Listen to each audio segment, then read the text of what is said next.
Hello, actuaries. In this video, we're going through the June 22nd exam PA. This is a different exam than the past exams. The format no longer has the executive summary where you used to write the majority of your report on the last question, and this was worth 20 points. Now they've moved to a new format. This is the first sitting under that revised format. As with all of the exams, the SOA says in their solution that the solution provided is just one possible solution. Other options are satisfactory to get full credit. So in this video, we'll also go through some of the alternatives. So here's the project statement. We will skip over this and get right into the business problem.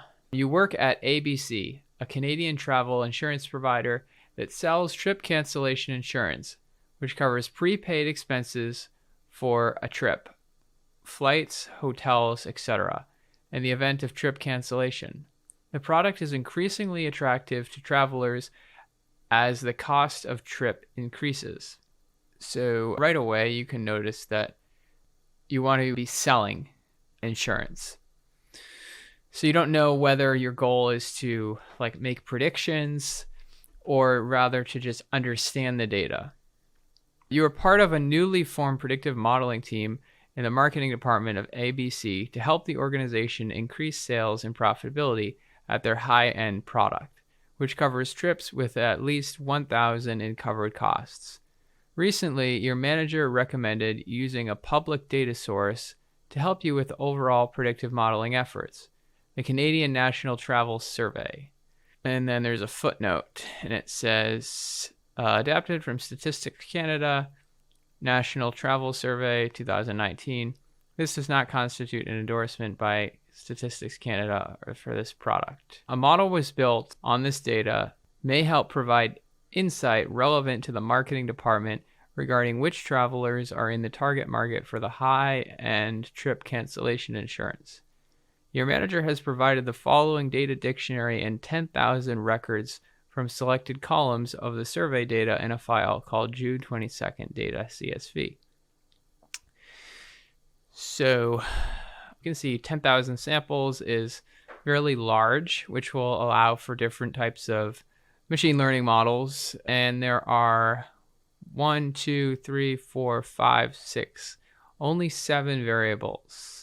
However, we see that this reason is a category, and so this has several different levels. So potentially you could be creating a lot of dummy variables, as well as age. This is like numeric, but these are really binned values. So you can think of these as categories. So then the next part is the specific tasks. This is where the exam's a little bit different. The tasks are intended to be done in order with results from one task informing work in subsequent tasks. Graders will look for a solution to a given task only within that task's area in the report and where applicable in the RMD file. Additional info given below in italics and not indented applies for all tasks that follow the information and is labeled accordingly. Items that further explain a specific task are indented in plain text. So, in other words, this additional info for candidates doesn't just apply to this task here. This also applies to this task, and to this task, and to this task, and this task, and similarly, the info from here says additional info for candidates. This applies to task 3 and task 4. And task 5. So you can sort of think of it as this cumulative increase where at each question they give you more info that applies to all of the subsequent questions. So in addition to the National Travel Survey, your manager has asked your team to propose other data sets that may prove useful in your predictive modeling work. Your assistant has discovered the following data sets: A, B, C, D. Audio recordings from your customer service center, publicly available social media profiles and images of policyholders, demographic information on the policyholder, expected trip itinerary information for policyholders. Okay, from the following, classify each of the 4 data sources as structured, semi-structured, unstructured. Justify your classifications. So when I first looked at this, I was actually somewhat confused by some of these categories. The first one, audio recordings, that one's fairly straightforward. That would be audio recordings are unstructured because each file is in a like an MP3 in audio format and not in a table. There are no features, and so these would need to be extracted. So the question was really, if we're selling travel insurance to people and we have these other data sets lying around, is it worth putting in the work to try to make them useful? So I would say no. This data set would require significant work prior to modeling in order for the results to be useful. Okay, and then publicly available social media profiles and images. So if you think about like what a social media profile is, you'd have like name, age, location, and then like photos, like photos of people doing things on vacation, traveling, at restaurants, whatever. So this part would be structured because you could put that into a table, but then like photos and the bio and profile comments, those would be unstructured. So you could say social media profiles are semi-structured because the profile info such as name, location, and age are clearly defined and could be used as columns in a table. However, there are also unstructured data elements such as the photos, biography, and comments. So for the purpose of selling travel insurance, this data could be useful if it was available to all customers. Using publicly available media, it tends to be unreliable because anyone can choose to hide their information. Then you have C, demographic info. So demographic info is structured. Whether or not a person purchases insurance is dependent on their income level, age, experience traveling, and other characteristics.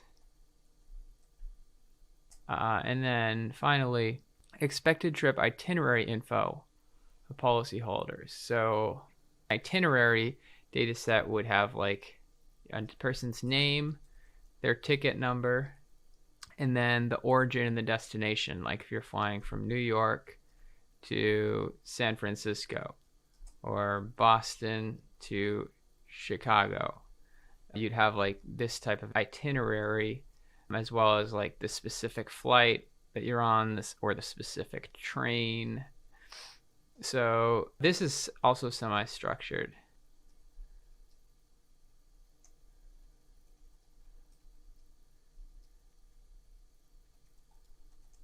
Because the geographic start and ending locations, as well as mode of transportation, such as flight, such as the flight number are not in a standard format.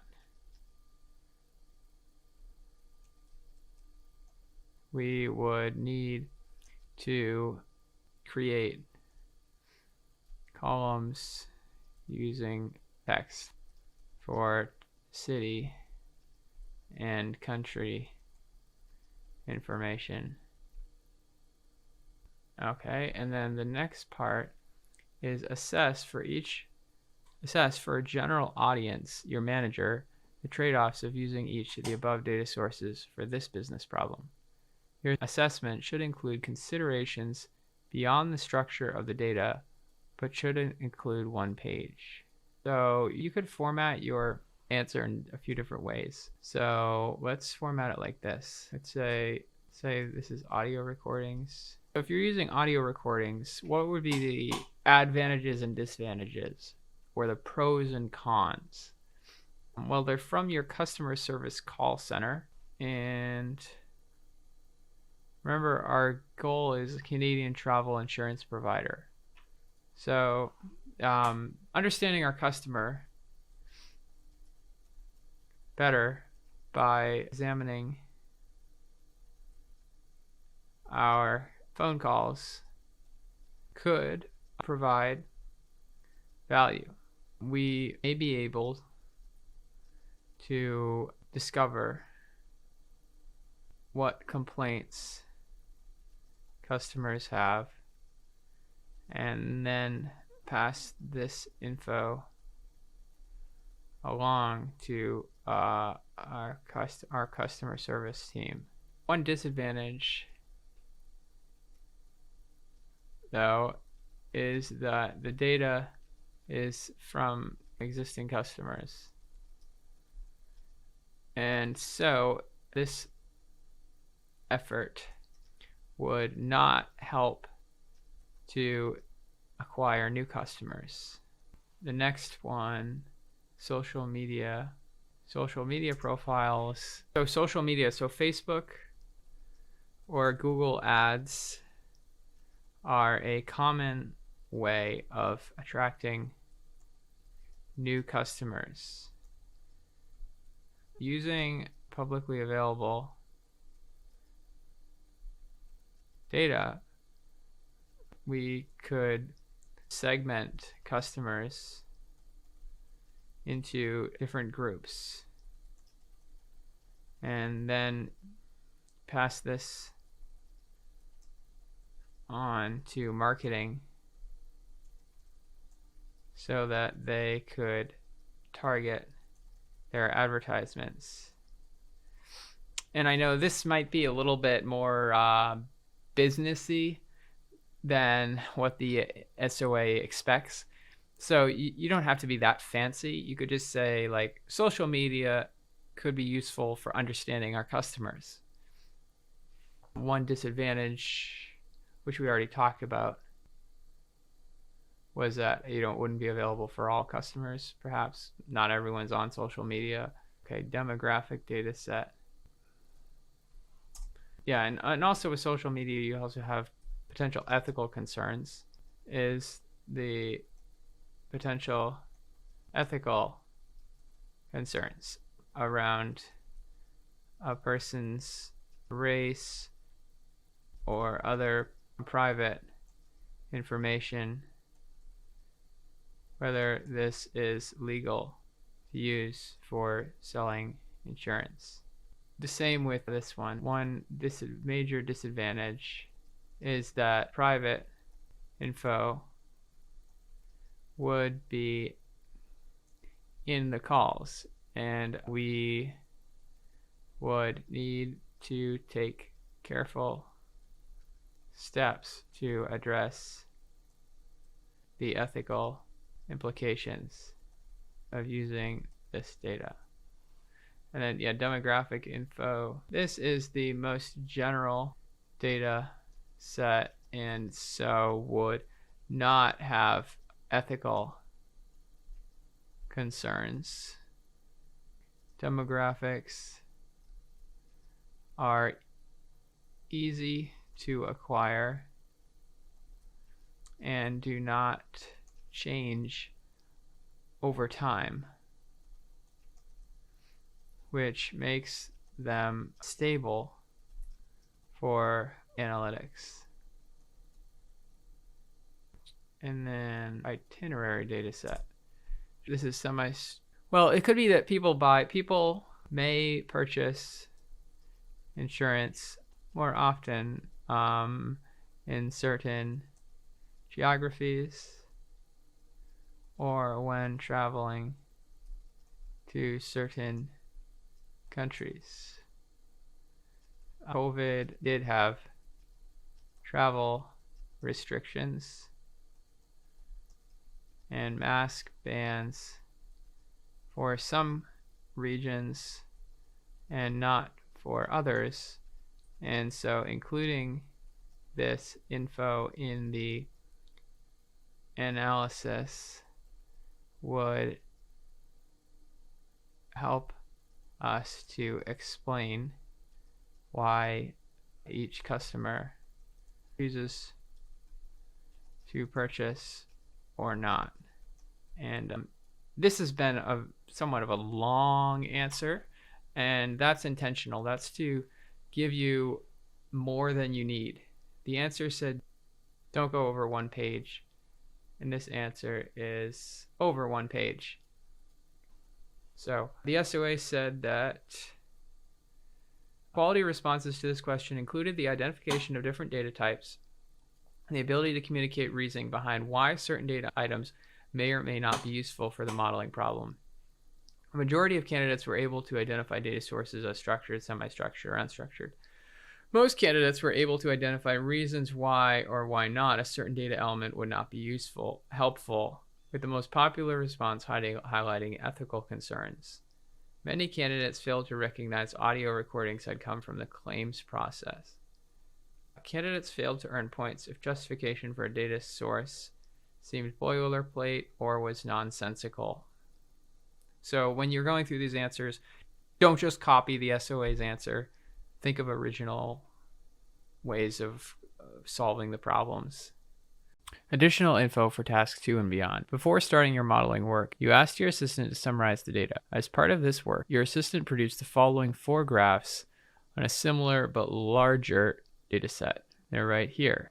Describe for a general audience, your manager, 3 specific conclusions from interpreting one or more of the graphs above. For each conclusion, identify the specific graph or combination of graphs that support it, and describe which features of the graph led to your conclusions. So on your report, I don't think that you can take screenshots, but what would be good is if you took a whole screenshot and pasted it into the report. But you don't need to do that because you will just have the project statement printed out in front of you.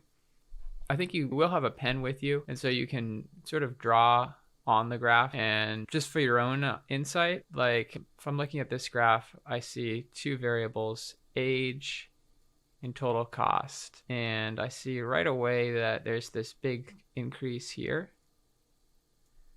where this age is higher than these other values. So that tells these are older people, 5 and 6, so 55 and 65 plus, and this is cost of trips by length and age. So I would say to the manager, the upper left graph shows the total cost of trips across customers' age.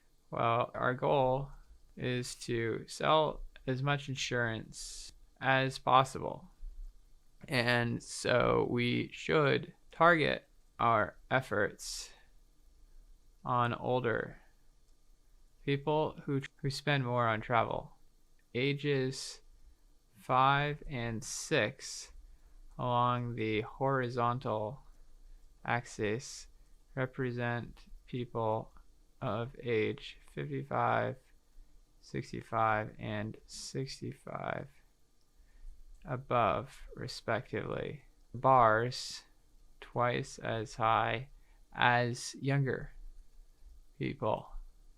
The blue region shows that what percentage? This is like 1/3, 2/3, roughly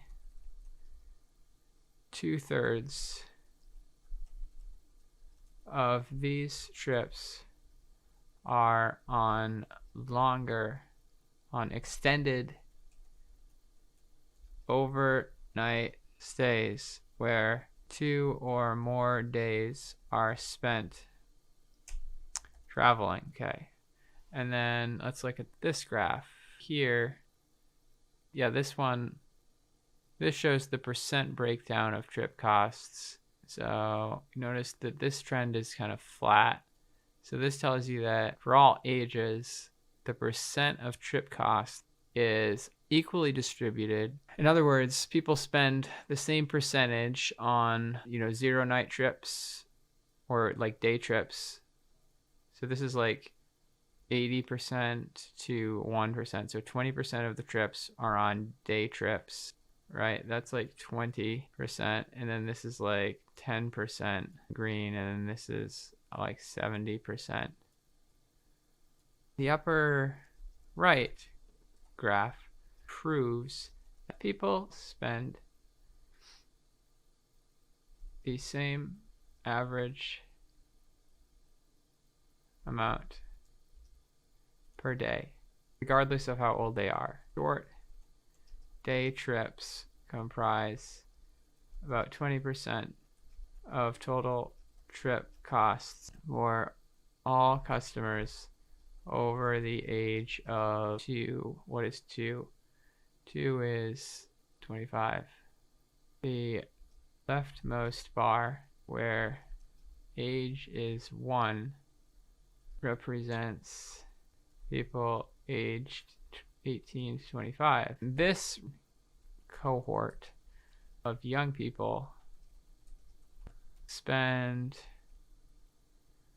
considerably more. They spend about 60, because this is 50. So 50. So this is halfway between 55, so 67, about 60%. So that's about 40. So the red region is about 40% of costs on 1-day trips, as shown in the pink region.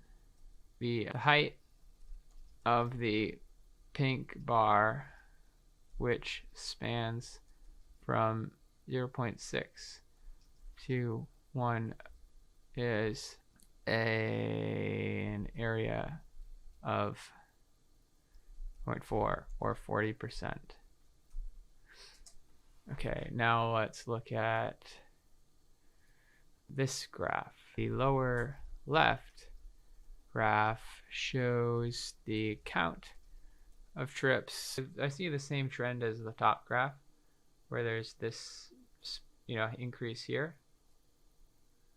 for older retired people. So you'd say retired people, the frequency of trips. Let's just say retired people travel more frequently, as well as spending more. The lower left graph shows a similar pattern to the upper left graph, because ages 5 and 6 have a total of about 10,000. See, 10,000, that's 5,000 times 2. Wait, how is that right? Because think about it, data has only 10,000 rows. If I look at the data, so if I look at the dimension of the data, I see that there are only 10,000 rows. And each row is like distance, duration, vacation, cost, and so forth. So this graph seems to be counting more people. This is a height of 5,000, so this is 5,000. So 5, 10. Then if you stack this graph on top of this graph on top of this graph, you might get another 5. So overall, it looks like it's 5, 10, 15, maybe 20 or 17,000. The total number of trips, as shown, appears to be 17,000, which can be found by adding together the bars. The two rightmost bars are 5,000 each. The bar where age is 4, about 3,000, so forth. This is higher than the data set, which has only 10,000 observations. We need to be careful that we are not excluding important trips from our analysis. Yeah, I think that's actually a mistake in the exam, which does happen. If you do notice something like that on the exam, definitely comment on it, because in the past, when candidates have pointed out mistakes in the report, they have gotten a free pass on that question. Yeah, so that was the question. Notice 3, classify, assess for general audience and manager the trade-offs of using each of the data sources. Okay, no. Describe for general audience 3 specific conclusions from interpreting one or more of the graphs. For each conclusion, identify the specific graph or combination of graphs that support it and describe which features of the graphs led to your. And then the answer, quality responses to this question demonstrated knowledge of how to interpret graphical information. Candidates were able to find 2 conclusions but struggled for a third. Many candidates noted the discrepancy between the breakdown of trip costs and trip counts for the youngest age bracket. Yeah, so that's really looking at here. This amount. Younger people are spending more on day trips. Candidates didn't receive full credit if they provided 3 conclusions, but conclusions were restatements of one another. No candidates provided any rough mental math in the thoroughness presented in conclusion 3. Well, I think that what they're talking about is that in their model answer, they say, although 2 oldest groups take more trip counts and spend more money on trips, as noted, the average cost across all these lengths appears to not vary greatly by age group. The comparison of the top left graph supports this conclusion, though it is difficult to see visually, since it relies on comparing the ratios of lengths of bars to the top lengths to the corresponding bars to the bottom. So like if you took all of this graph and divided by this graph, or the cost divided by the count, will get you the average cost. You could do the same thing if you're working with insurance claims, like claim costs versus claim counts would give you average claims. Still, since the height of the bars within each graph exhibit similar increases and decreases moving from one age group to the next, it is fair to conclude that the average cost per trip is similar. Mental division of the top figures and the bottom figures suggested an average of 300 per trip when ignoring the number of nights. Yeah, 300 per trip, or 1.5 million on 5,000 trips for the oldest 2 groups on the right graph. Yeah, it's funny that they notice that it's 5,000 trips here, but they don't notice that their data only has 10,000 records. And finally, it's a good idea to write this specifically to the manager. Like the answer says, assess for a general audience your manager. Like just make it easier for the grader. So what I'm actually going to do is just make a copy of this and then say I classified each of the data sources below, and then put this info, and then put like the first bullet point, and then I'll say underneath to the manager what the other info is. And then say to the manager, to sell travel, just say to sell travel insurance, I assessed 4 data sources and provided a few trade-offs, provided several trade-offs for using each. And then I can even break up these bullet points like, Facebook. Break these up into separate bullet points like this. Additional info for task 2 and beyond. Before starting your modeling work, you asked your assistant to summarize the data. As part of this work, your assistant produced the following 4 graphs on a similar but larger data set. They're right here. Describe for a general audience, your manager, 3 specific conclusions from interpreting one or more of the graphs above. For each conclusion, identify the specific graph or combination of graphs that support it, and describe which features of the graph led to your conclusions. So on your report, I don't think that you can take screenshots, but what would be good is if you took a whole screenshot and pasted it into the report. But you don't need to do that because you will just have the project statement printed out in front of you. So I think you will have a pen with you, and so you can sort of draw on the graphs and just for your own insights. Like from looking at this graph, I see 2 variables, age and total cost. And I see right away that there's this big increase here where this age is higher than these other values. So that tells me that these are older people, 5 and 6, so 55 and 65 plus, and this is cost of trips by length and age. So I would say to the manager, the upper left graph shows the total cost of trips across customers' age. Well, yeah, our goal is to sell as much insurance as possible.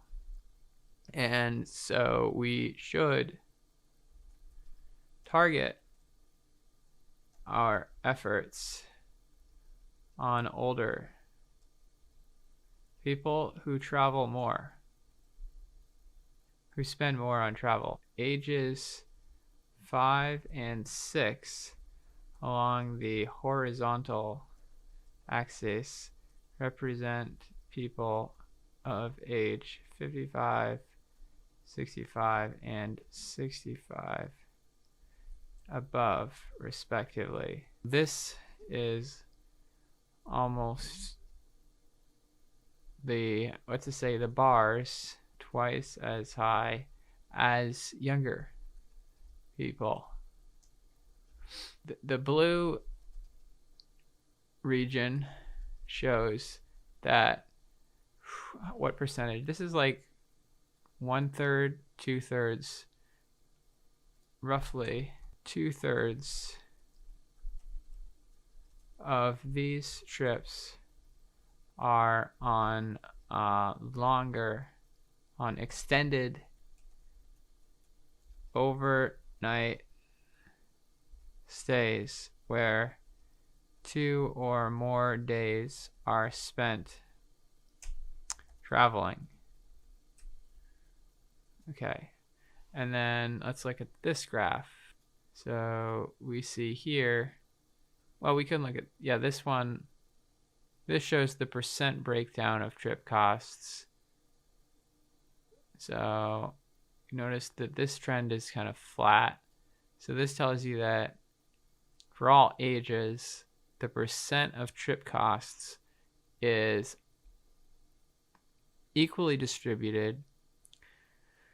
In other words, people spend the same percentage on, 0 night trips or like day trips.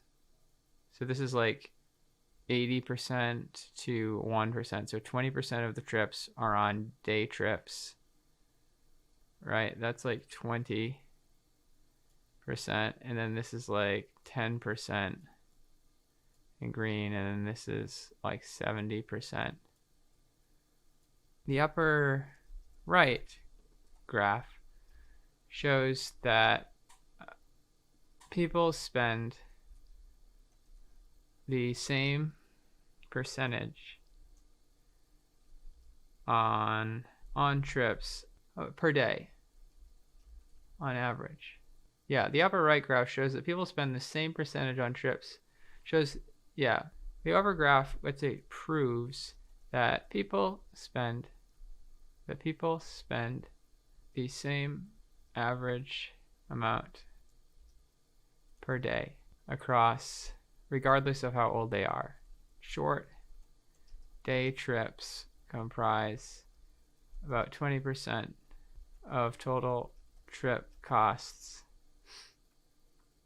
for all customers over the age of 2. What is 2? 2 is 25. Leftmost bar, where age is 1, represents people aged 18 to 25. And this demographic or population cohort, people of young people, spend considerably more. They spend about 60. Is that about 60%? Because this is 50. So 50.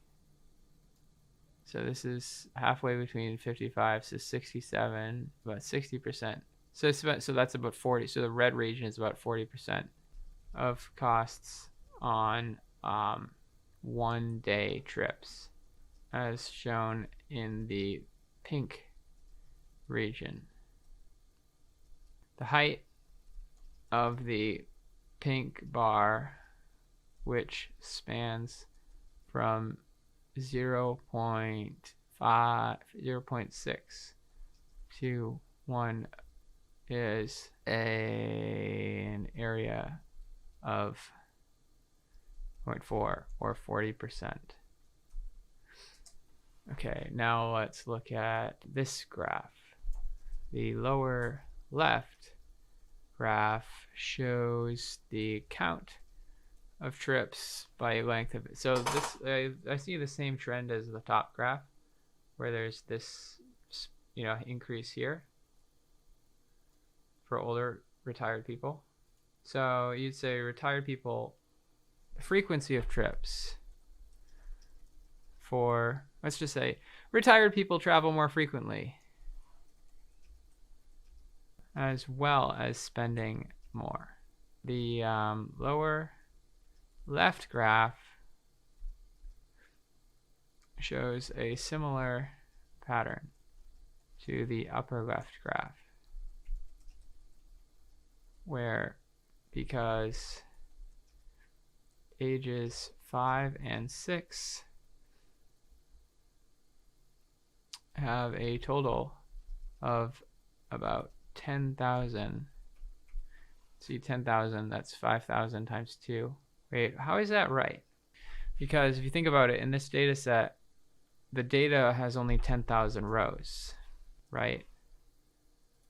If I look at the data,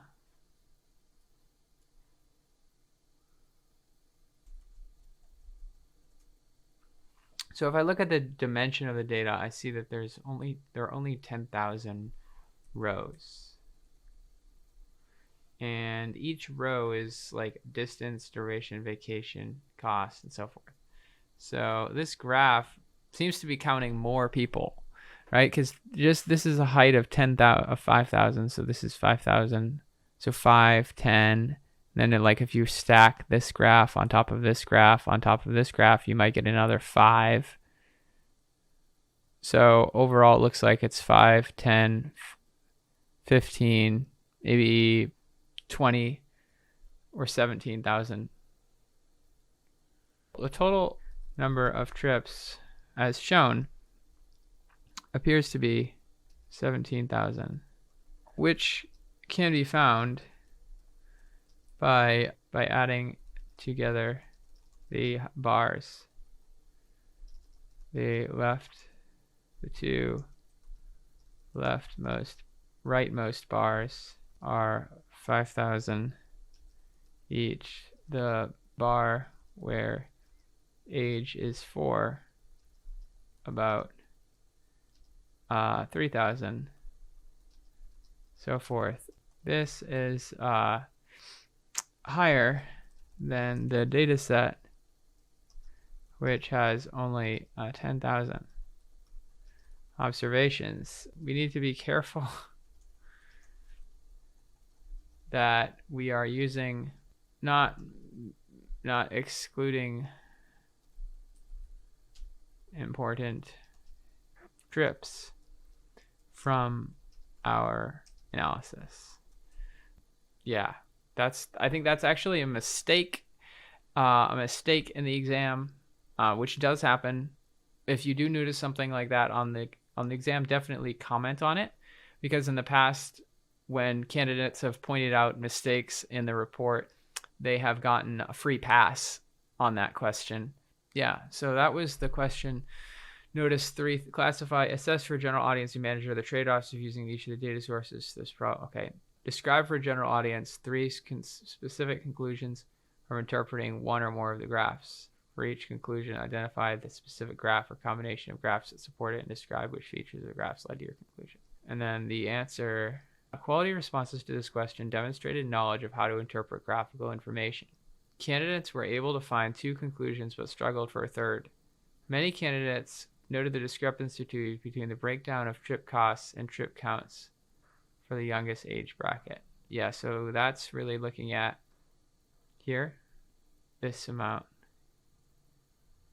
Younger people are spending more on day trips.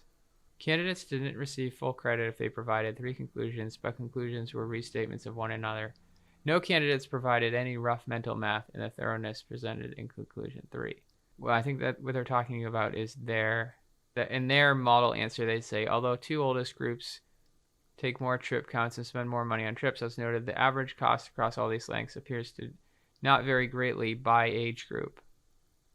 The comparison of the top left graph supports this conclusion, though it is difficult to see visually, since it relies on comparing the ratios of lengths of bars to the top lengths of the corresponding bars at the bottom. So like if you took all of this graph and divided by this graph, or the cost divided by the count, will get you the average cost.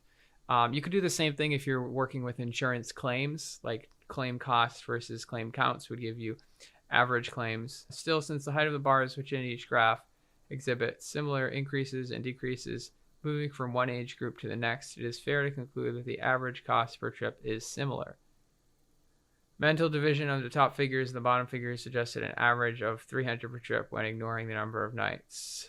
Yeah, 300 per trip, or 1.5 million on 5,000 trips for the oldest 2 groups on the right graph. Yeah, it's funny that they noticed that it's 5,000 trips here, but they don't notice that their data only has 10,000 records.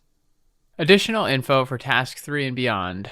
Your assistant continues to explore the data. When reviewing your assistant's work, you notice that the cost variable requires some attention before modeling proceeds.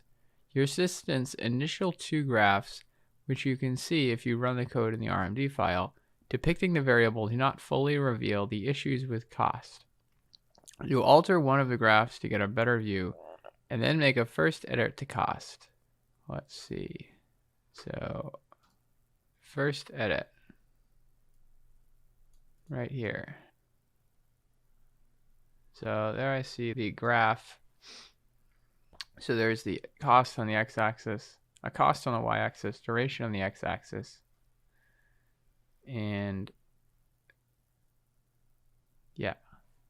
So you alter one of the graphs to get a better view and then make a first edit a cost. After creating a second graph, you also make a second edit on a cost. You then produce a third and final graph that conveys some important features of cost. You meet with your assistant to discuss these graphs and edits, which are found in the RB file. Okay. So there's the first graph, there's the second graph. So this first graph is just limiting the x-axis to 0 to 40 and the y-axis to 0 to 1500. And yeah. And it's making some edits and then redrawing these graphs. So at this point, remember that you have the data viz sheets. These can help you to make the graphs easier to read. It will get you more points on your exam because you'll be able to show the grader that you really make full use of the ggplot library right here. So first of all, critique your resistance to graphs. Okay, so first graph, let's copy this. After viewing the work from my assistant, I made these observations about the graphs. You don't have to say that exactly, just say like something like that. After looking at the graphs, these are my comments.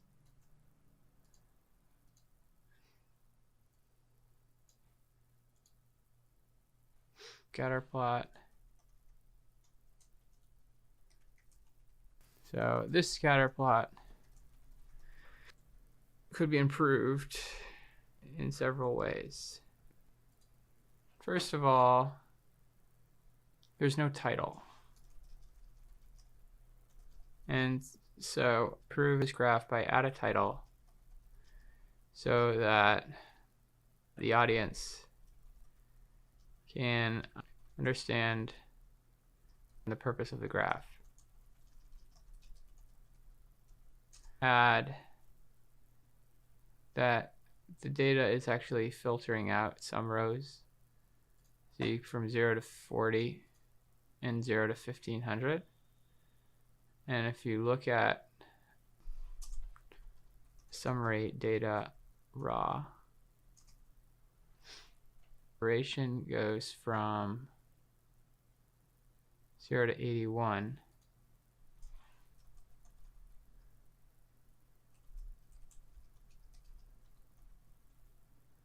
And cost goes from 0 to 61,000. Whereas in this graph, it only goes to 15,000. Is it 61? And so this graph is not showing several points. How many points is it not showing? Well, the way to do that is to look at the data where, if you want to know how to filter out, well, I could just copy this code. So this is saying data cost less than 15, duration less than 30, like that. So if I take data, I'm just sort of copying this syntax. If you don't understand what I'm doing, you could also look at the cheat sheet for base R. And what you want to look at is selecting vector elements right here. So it's selecting like a subset of the vectors given a condition, and also here matrix subsetting. That's what you're doing. You're looking at a subset of the rows given this condition. So look at data where cost less than 15. Actually, where cost is greater than 15. And where duration is greater than 40. Put all this in parentheses because it's all one big, this is a big true false value. See, like that? So you're just selecting the rows where that condition is true. So data.raw cost greater than 15. And then you just want to look at the number of rows. So you use n row of all this. Why is this not true? Okay, so there are 5 rows where this is greater than 40. There are 2 rows where that's true. Oh, does this have to be and? Oh, okay. I don't want this to be and. I want this to be or.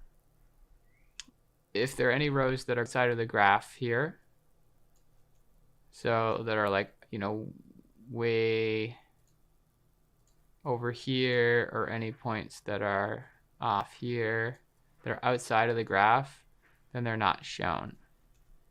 And this tells me that there are 7 records.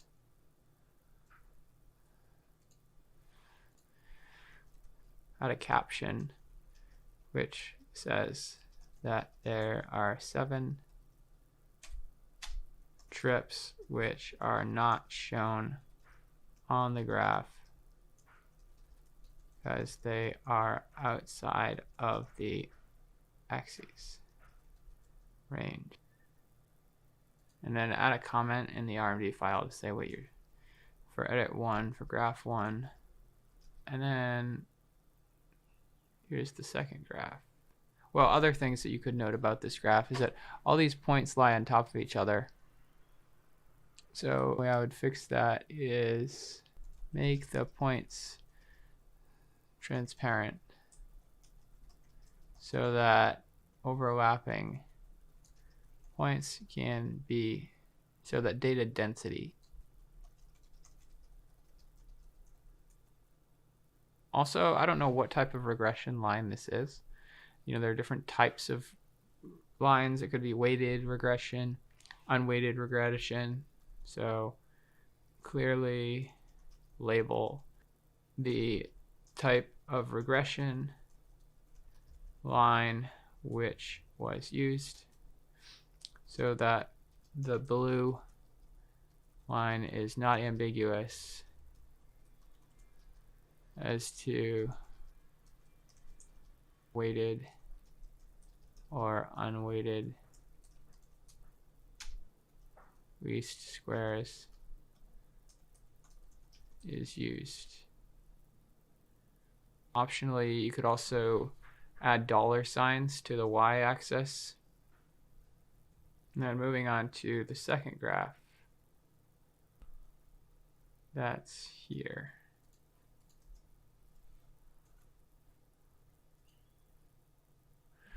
So this graph leaves a lot to be desired. Y-axis label. This graph doesn't have a title. The y-axis has ambiguous units. The label is simply density. Does not convey what is being shown. So, you know, converting this to a count or using a histogram would make the graph easier to read. So if you look here on the DataViz cheat sheet, what you're looking at are these one variable graphs. So they're using data density. Well, not a dot plot, because that's if the x-axis is discrete, but a frequency polygon or a histogram, even a QQ plot, or this geom area. I would also add dollar format the x-axis to use dollar signs so that the audience understands the financial impact. And also, this is just a very long tail graph, so consider applying a log transform to correct for the right skewness in the graph and show the length of the tail in easier to read manner. The tail in an easier to read manner. Okay, so there's your first edit. First of all, it just makes a copy of data raw, and then data one edit costs less than 15. So why does it do that? Justify your first edit. So I would justify that by looking at the quantile.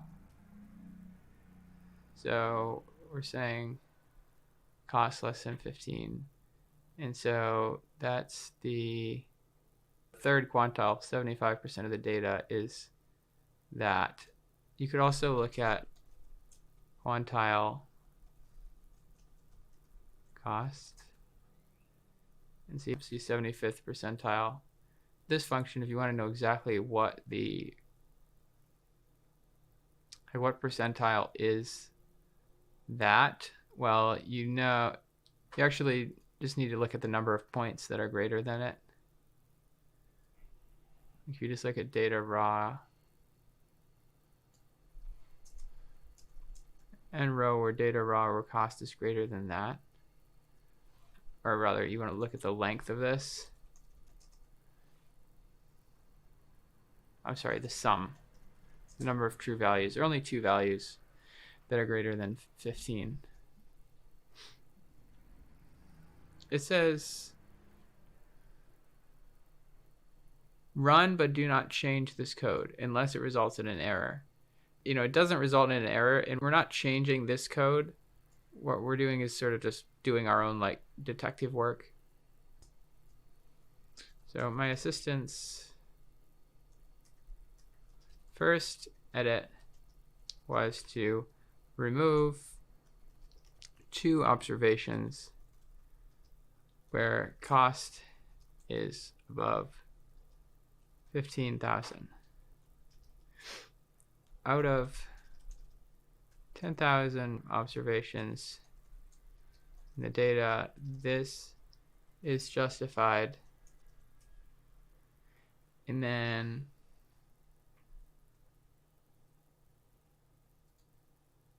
the next edit, then also they remove cost where diversion is less than or equal to 30. So this is 9 observations. And 9. And so this is justified. This improves the graphs. And then the second graph, which is right here. So what do they want to do here? Justify your second edit. Discuss important features of cost that are shown by the final graph.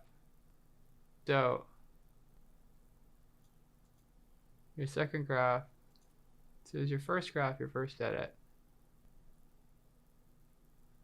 Yeah, because it says don't make any changes to the code. So this graph adds the title and it doesn't limit the x-axis. So yeah, I mean, that's confusing. The RMD file said not to make any changes to the code. And so I was not able to implement all of the changes which I suggested above. Here's that graph.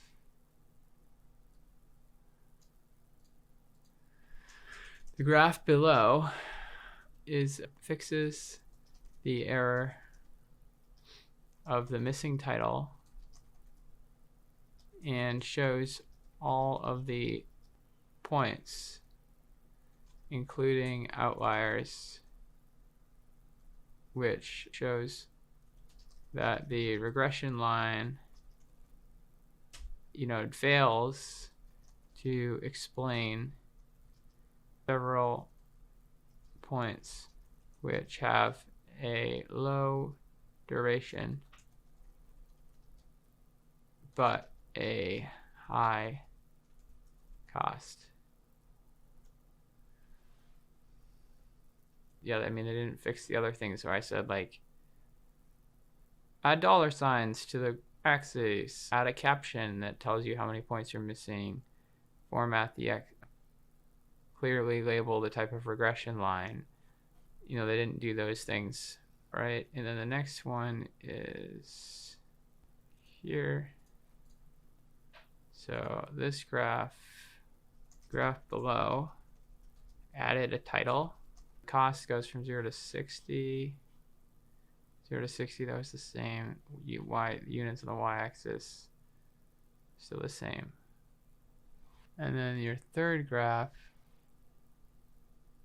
they take cost and they add cost plus 1. And then they apply a log transform. The third graph fixes the issue of the earlier density plot by adding 1 to cost and then applying a log transform to correct for the skewness. 1 was added because the data contains cost values which are 0, and the logarithm find for zeros. Let's just make sure. Including how the modeling implications of costs will vary for a decision tree or a generalized linear model, in which cost is the regression target variable. Yeah, so if using a GLM with cost as the target variable, then the response distribution will need to be right skewed, such as an inverse Gaussian or a gamma. For a decision tree,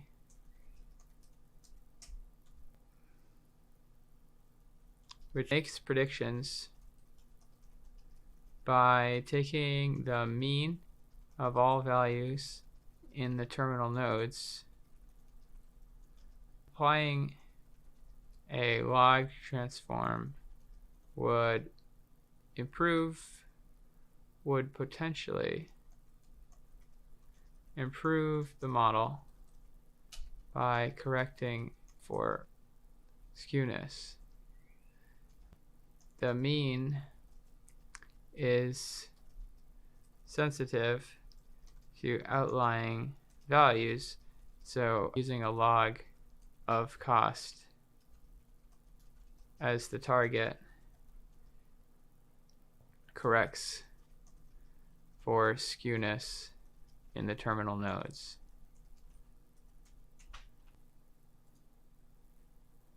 And then the answer says, quality responses to this question demonstrated knowledge of how to properly display info in graphical form and how target variable transforms would affect the objective function in either a GLM or tree-based model. Most candidates were able to identify issues with the assistance graph as well as to justify the first and second edits. Candidates failed to earn points if they did not recognize adding 1 was used to make log transforms possible. Many candidates identified issues with the right skewed variable would have in a GLM, including selecting a right skewed distribution function. Many candidates failed to receive full credit because they did not recognize a right skewed variable would also impact the objective function of a decision tree, thus giving granularity to predictions in the right tail of a distribution, the part which the client is concerned. So this answer actually went above and beyond because we included more insights about ways of improving the graphs, which could only make your answer even better. Additional info for task 3 and beyond. Having benefited from your explanation, your assistant builds 2 regression trees that differ only by the form of the dependent variable, one using cost and the other using log 10 cost. The resulting tree, no code is given, are below.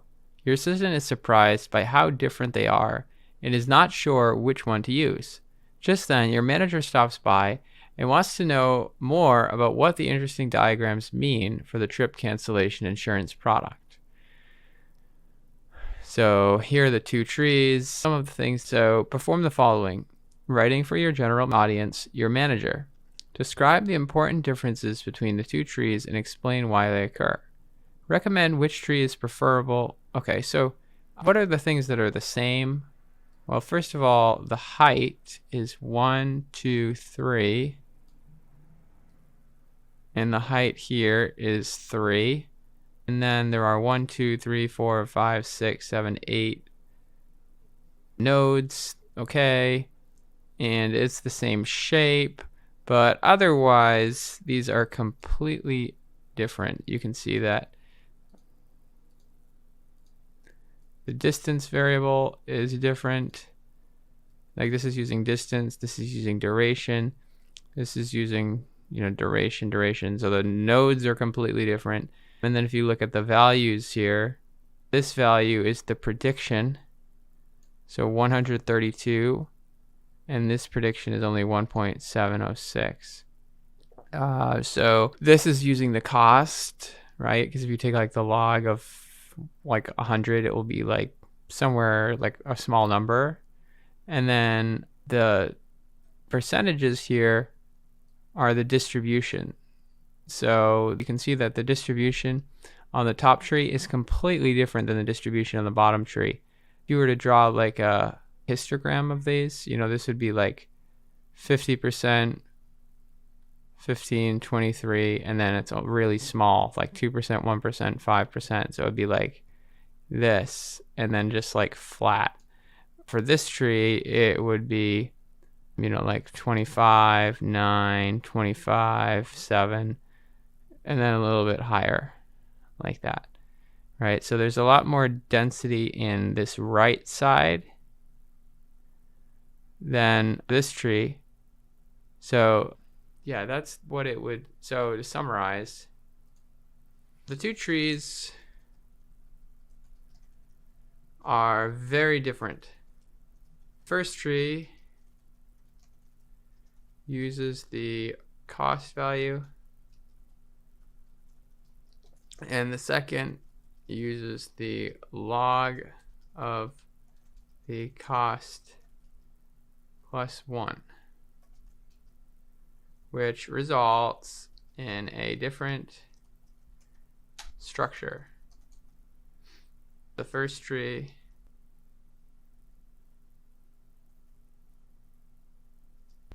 as you can notice,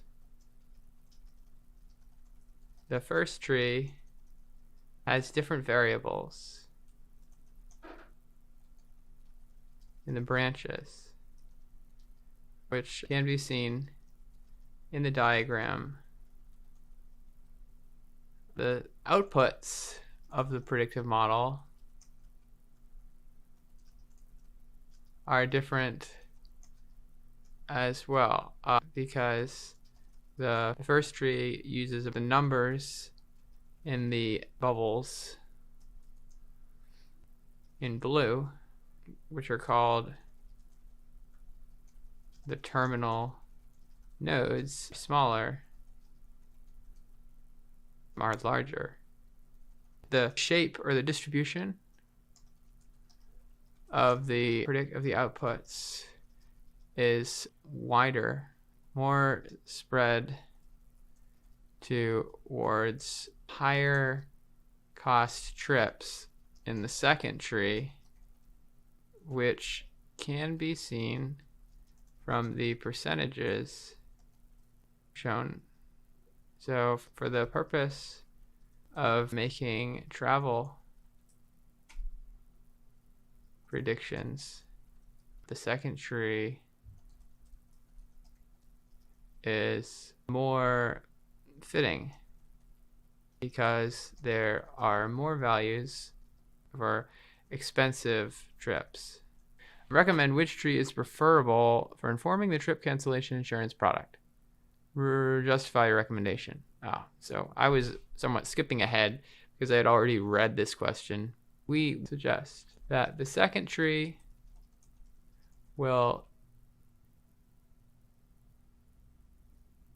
be best for improving the profit of the trip cancellation, trip insurance product. The suggested tree to the adjust and more spread towards higher values in the second tree can be seen with the percentages shown. It's like the right, and then it's always good to do a little bit of mental math. Like the right 3 branches make up 14 plus 6, which is 20, plus 3 make up 23%. The 3 rightmost nodes total to 23%. Let's do 14% plus 6%, 3%. In the second tree, but only in the first tree, like 2% less than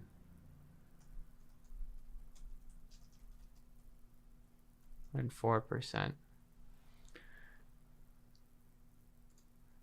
So our goal. So for the purposes of making travel predictions, the second tree is more fitting because there are more values for expensive trips. Our goal is to distinguish high value customers who are, so it seems like these values are small, but if you take 10 to the 3 or 10 to the 3.2, that's like 10,000. If you take 10 to the 2.89, that's like 1,000. So these values are higher. Our goal is to distinguish high value customers. And if we apply the reverse log transform, then we can see that the second tree's predictions are about 100 to the third, or in the thousands. So the SOA's answer says, quality responses to this question demonstrated knowledge of how the objective function of decision trees interacts with right skewed target variables. Now remember from the cheat sheet that there are different ways that you can measure performance. Typically for a decision tree, it will minimize the root mean squared error, right? And this is sensitive to skewness. So if you input skewed data into this, the metric will still be skewed. And so if you apply the log transform prior to fitting the tree, you'll get completely different results than if you don't apply the log transform. Additional info for task 5 and beyond. Your manager is satisfied with your explanation and leaves. Your assistant, moving to another topic, is worried about highly correlated variables in the data and has built a correlation matrix for the numeric variables. Your assistant has also read about principal component analysis and decided to apply it. Task 5, 8 points. Explore correlations in PCA. After running and considering the code in the RMD file, assess the choices made by the assistant for both correlation matrix and PCA, including implications for predictive modeling work and practical advice for your assistant. Do not alter your assistant's work. Okay, so let's look. So first of all, your assistant has produced the code below. Run, but do not change this code unless it produces an error for some reason. So let's see, numeric calls, distance, duration, reason, age. Are these actually numeric? Distance, yes. So let's just, check that that makes sense. So the assistant's code first checked to verify that distance, duration, number of nights spent on trip, that's numeric. Reason, no, that's not. Age is true. Age is numeric, although it's in these bins. That each used was numeric. The distance, duration, age, and cost are numeric. However, it is worth noting that age uses a number uses an integer represent age bins, ranges. Okay, and then they say create the correlation matrix. There's the correlation matrix. So I always like to look at these in Excel. Open up Excel and then go to data, text to columns. Oh, it's already in text to columns. So now you just need to do home color scales. And then you can round these. So I want to copy this and then copy this picture, which will allow me to make this nice picture. So this is using distance, age, others. Oh, others is also included. Yeah, so notice that the target is cost variable.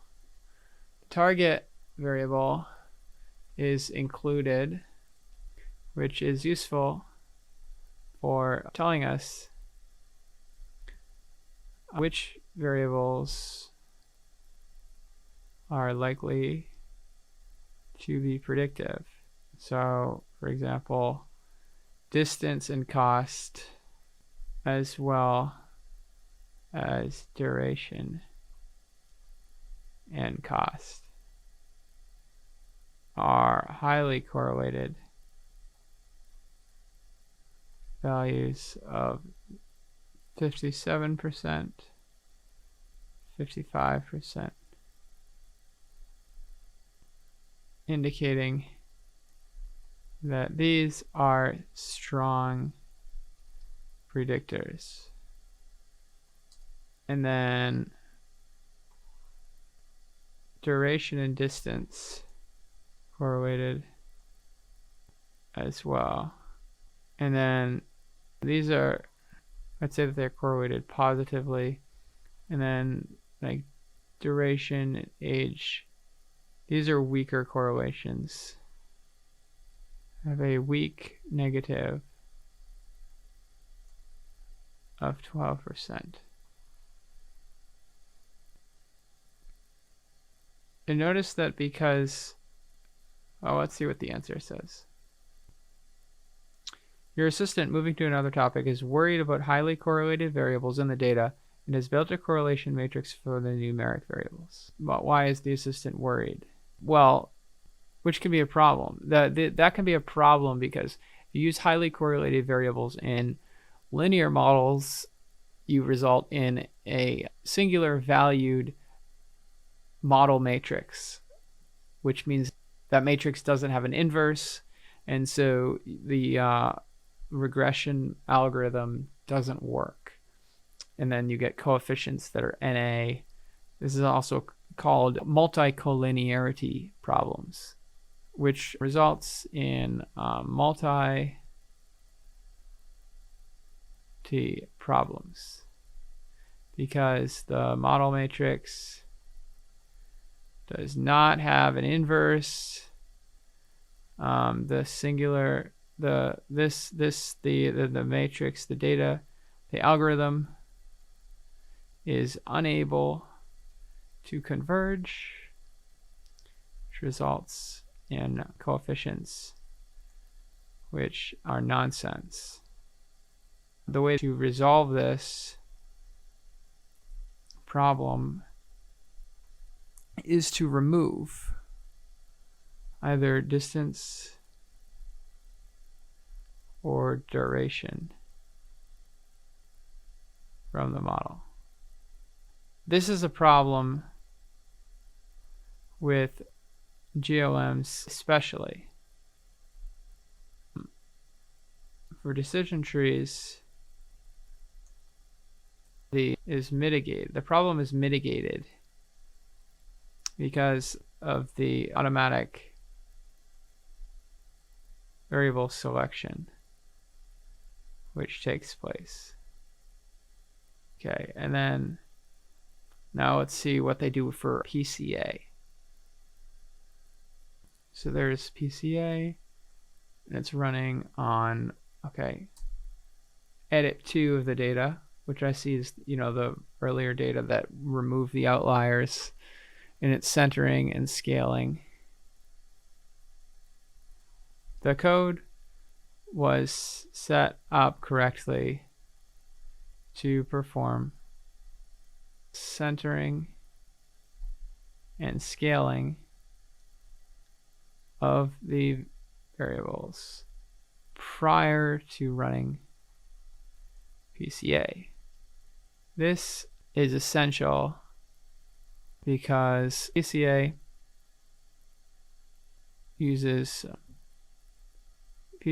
looks at the linear combinations of variables, and if all of the variables are not on the scale of 0 and 1, then the algorithm fails. And the algorithm is biased towards high variance predictors.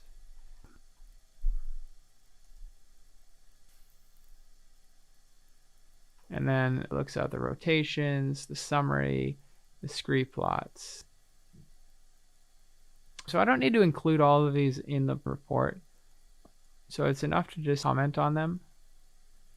So the results of a PCA agree with the correlation matrix. PCA, so I guess notice that this is using cost in the PCA, right? So that's a problem because that's our target variable. It has a problem. It contains the target variable. We are unable to use these principles in the model because doing so would leak the signal. Yeah, this is because PCA uses linear combinations of the original variables. This works by performing a matrix decomposition and transforming the data into a new set of vectors and corresponding. The principal resulting, the weights are called rotations, and the vectors are called principal components. Using cost as an input would result in using cost as an input and then using the PC vectors in the model would result in the cost variable being present as both a predictor and as the target. So it is worth noting though that the first principal component has large values for distance and duration, and we saw that those were correlated. So you can note that. We do note the first PC has large positive values of 0.57 and 0.56 for distance, duration, which agrees with the above correlation matrix, which shows these correlations. To make this, we would need to remove the cost and then rerun PCA. We would then be able to select to reduce the dimension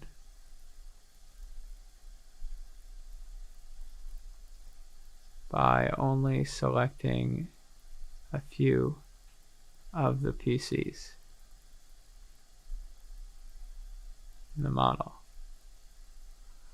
Okay, so like we can look at this scree plot here. That's kind of useless. The current does not provide meaningful value.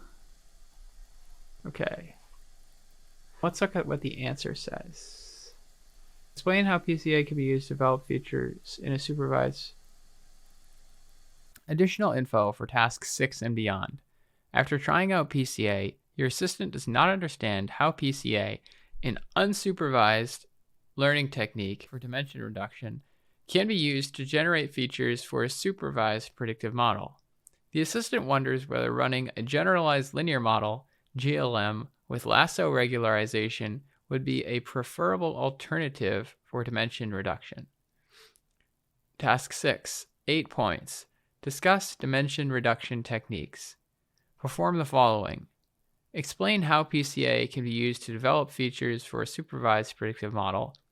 Compare PCA and lasso regularization on both how they perform dimension reduction and their interpretability.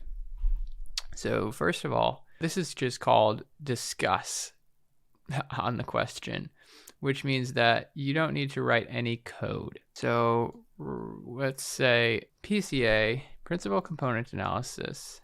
Now you just need to basically give the definition, and you can get the definition from our cheat sheet right here on page 12. Principal component analysis reduces the dimension, refactors correlated variables into uncorrelated versions. Each PC is a linear combination of the original variables. Scaling is applied beforehand. So principal component analysis, PCA, is a dimensionality reduction technique which transforms the variables into an orthogonal set of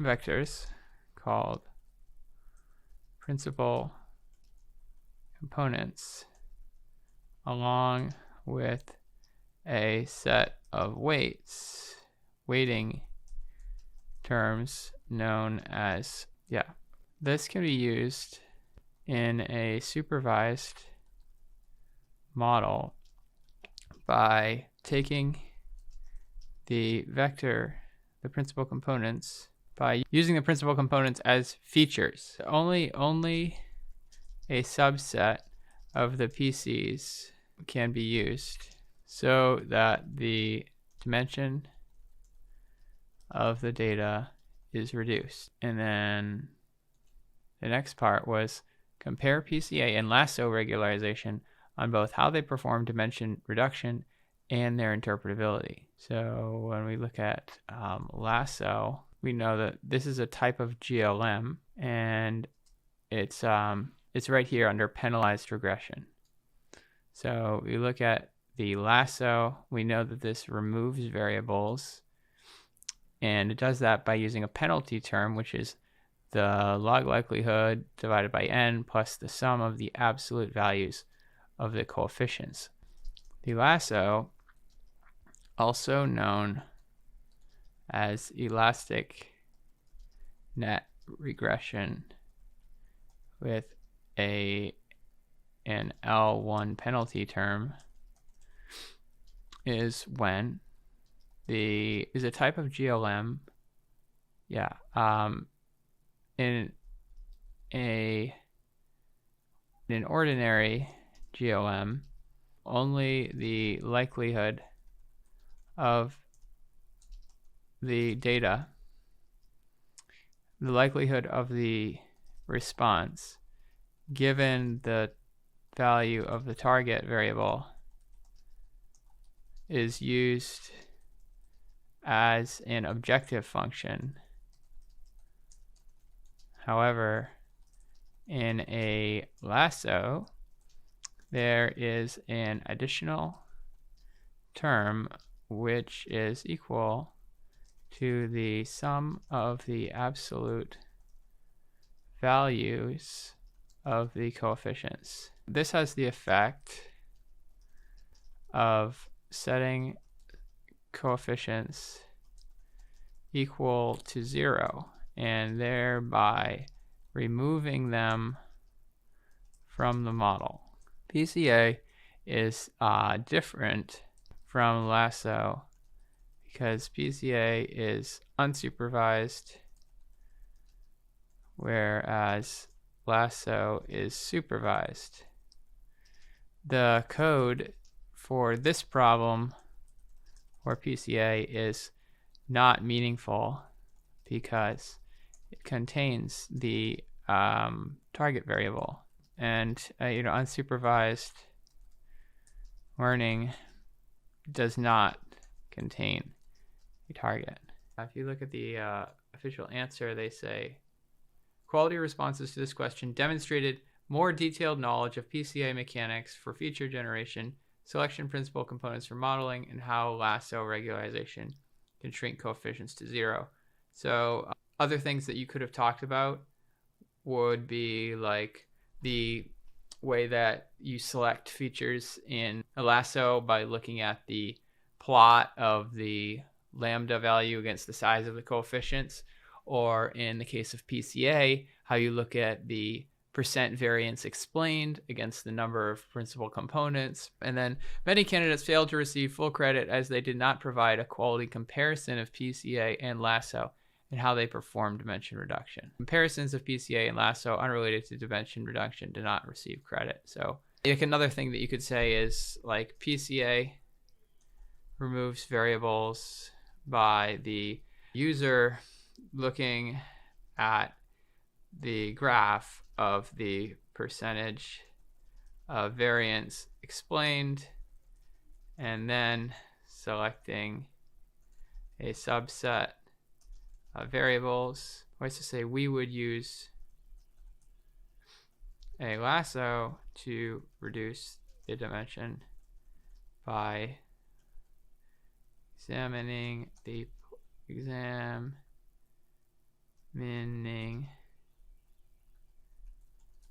a graph of the value of the penalty parameter lambda against the sizes of the coefficients, then finding the point along the x-axis where coefficients are 0. And you can look at some other examples of lasso to see how that gets done. Many candidates discuss interpretability of one or both models, but they failed to receive full credit as they didn't compare the interpretability of the models, i.e. they only included separate statements about which was difficult to interpret. Yeah, of course, when you do PCA, for PCA, the results are not interpretable because they are linear combinations of the variables. Lasso is easier to interpret because the model preserves the original variables. So remember that from PCA you had a rotation, right? So like these were the original variables, and then you basically rotate them by multiplying by a scalar and adding some term, which is a linear transformation. And so you get out principal component. That's a rotation of the original vectors. But for lasso, you still get the original variables. You just get a different subset of them. You don't have all the features. And so that means that you can do all the same interpretation that you do for a normal GLM. Additional info for tasks 7 and beyond. You and your assistant decide not to use any dimension reduction technique and agree to predict cost using a GLM. Your assistant focuses on the age variable and is considering 2 transformations to replace age. 1, convert it to a factor variable with 6 levels. 2, replace each value with the average age for each band. Task 7, 9 points. Consider 2 transformations of the age variable. Perform the following. No code is required. Describe how the GLM will differ between suggested methods. Explain the difference between two transformations in terms of bias and variance. Describe for each transformation one distinct advantage that has over the transformation besides relating to bias and variance. So to come up with an example of what they mean, here's the data set, and then here's the age variable. So method 1 is to come up with different, the factor method is to come up with different methods, like age 1, age 2, age 3, and I'll just copy and paste this over.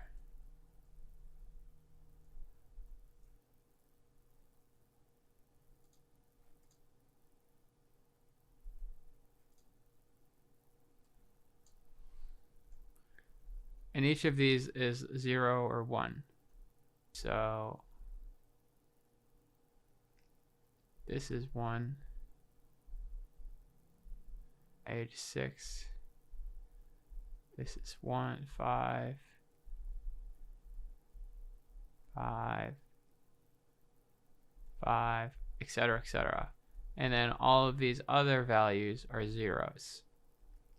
And then the average age value, this is an alternative way of showing the age. It uses, this table.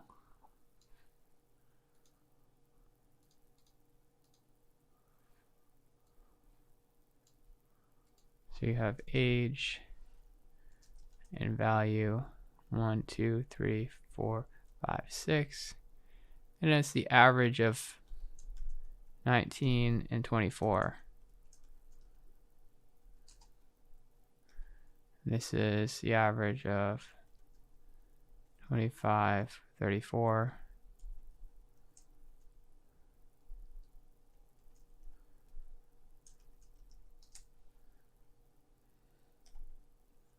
And then you add 9 to it.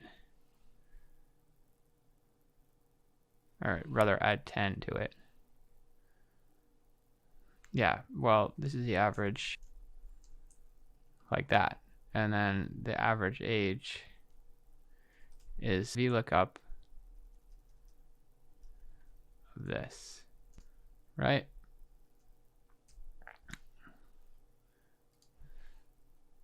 That should be age 2. Not sure why that produces an error. Oh.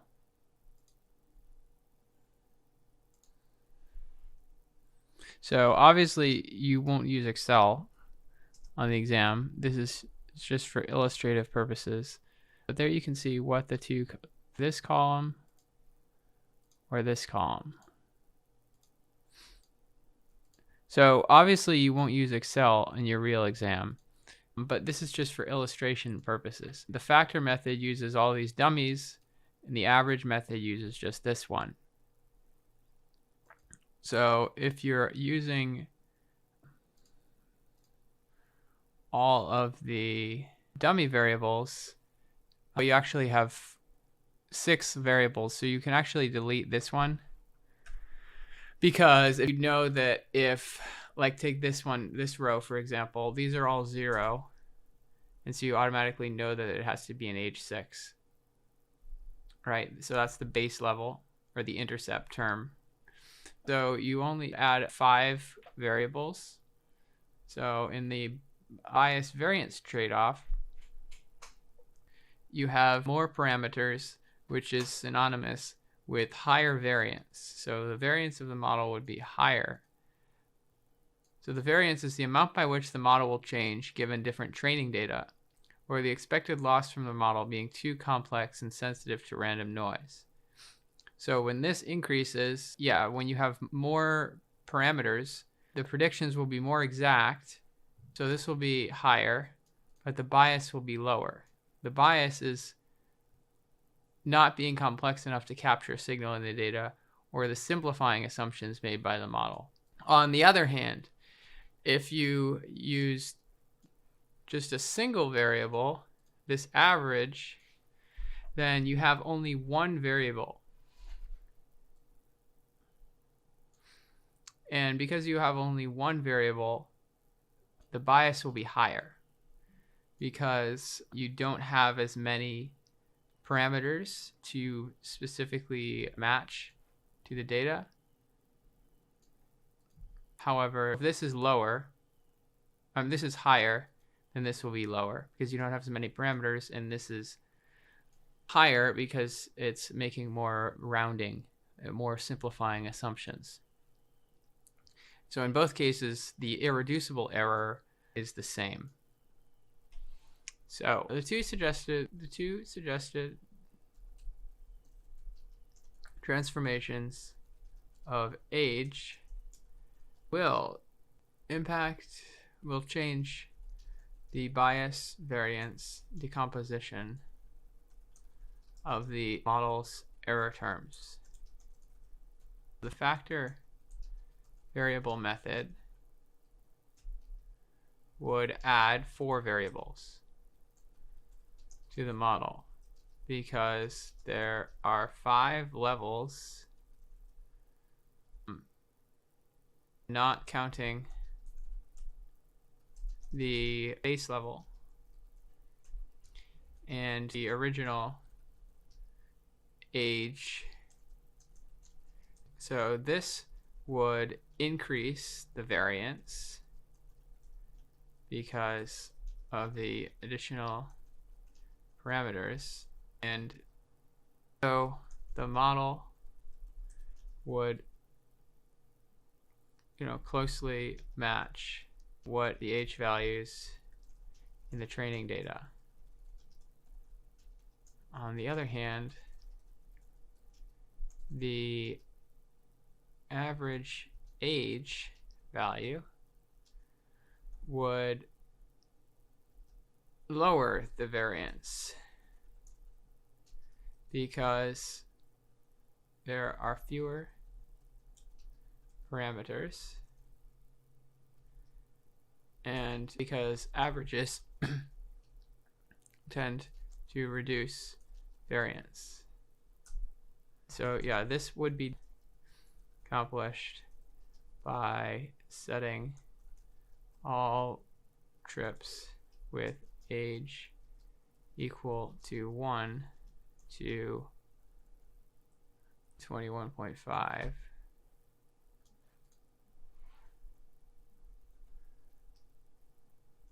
Trips with age equal to 2 with 29 to 29, and so forth. Then explain the difference between the two transformations in terms of bias and variance. That's what we said. So the first method would increase the variance but decrease the bias because of the additional parameters. So the model will closely match the age values in the training data. On the other hand, the average age value would be lower, would lower the variance because there are fewer. The average age would lower the variance because the averages tend to reduce the variance, but increase the bias because there are fewer parameters because the averages tend to reduce variance. This would be accomplished by setting all trips with age equal to that. Describe for each transformation one distinct advantage it has over the other transformation besides just relating to bias and variance. So if you use a lasso or any other dimension reduction technique, it will just remove some variables. So it might like remove age 2 and age 5 like that. And that means that you have discontinuous age values.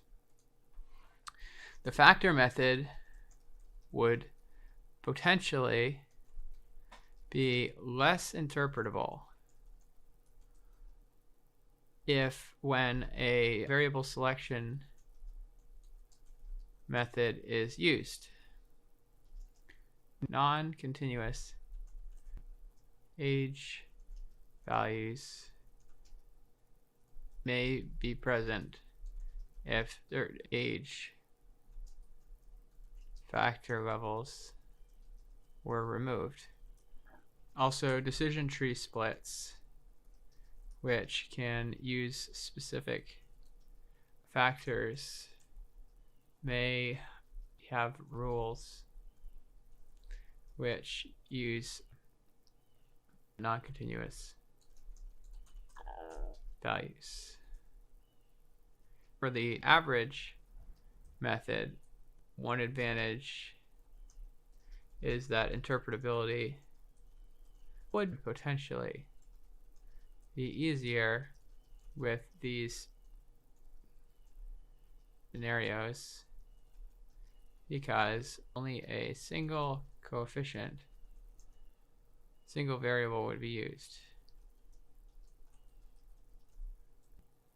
And then responses to this question demonstrated knowledge of modeling impacts of transforming a predictor variable. Full credit was awarded for identifying binning based on average age would result in a predictor monotonically increasing or decreasing with age. What does that mean? That means that, as you increase age, what does monotonically increasing mean? It means that as you increase one, you increase the other, and here as you increase the age, you also increase the value.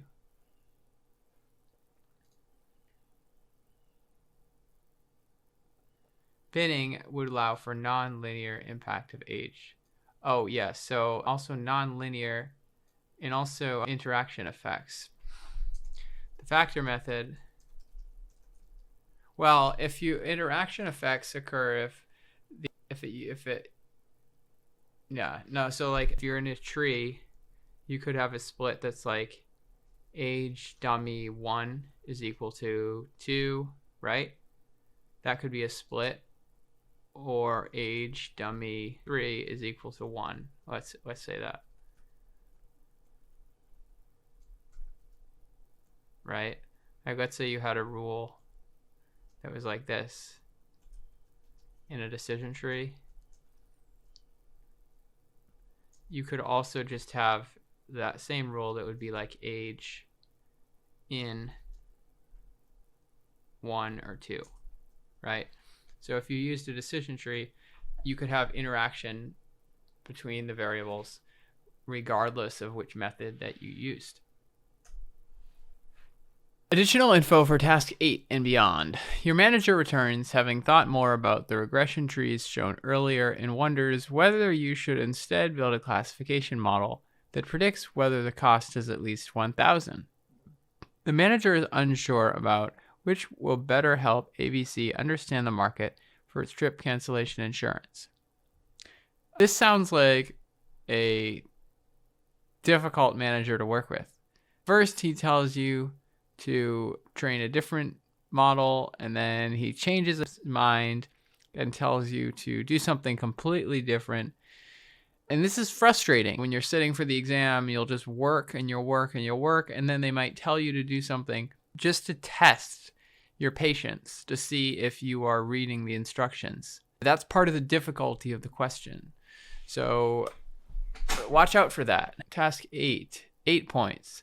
Consider two models and their respective targets. Discuss advantages and disadvantages for each of the two models above. A GLM with cost as the target variable or the classification model mentioned by your manager for informing marketing about potential buyers of the trip cancellation insurance product. Do not build either model. Aim for 1/2 page and do not write more than 1 page. So, first of all, how much do we have to write for this question? I think that's what you all want to know. So, 1/2 of a page, like if this is the first part of a page, a full page would be that. You don't have to write that much. You really just have to write 1/2 a page. So like, down to like there. So we're talking to the manager. So we want to know, we could certainly train a model which predicts whether the prepaid travel expenses are over 1,000 or not. This would be called a binary classifier because there are two outcomes and the result is a class of either high cost or low cost. In terms of predictive power, there would be no advantage to using this or the regression model from earlier, which predicts the cost dollar value. This is because the data input and computing resources are the same. ABC wishes, let's just read back. What I will always try to do in these questions is read exactly what they wanted in the beginning to show that you really pay attention. So yeah, we are in a predictive modeling team in the marketing department to help the organization increase sales and profitability of their high-end product. So wishes to increase sales for their high-end product. And so the idea of predicting only high-cost customers sounds appealing. However, we would accomplish a similar task by predicting the cost for you using regression and then passing this information along to marketing. They would then be able to filter the data or data based on the predicted cost value, right? So we could create different types of graphs that would highlight this and so forth. Yeah, he just chose the value. He just made up the number 1,000. The number of 1,000 is arbitrary because there is no data to support that this is the ideal statistical cutoff value. Let's look at the average cost, summary, data raw, and then look at cost. The average cost is 405.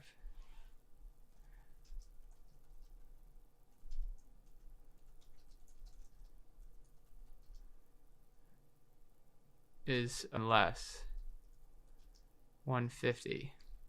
So this value seems high and would result in the majority of records being classified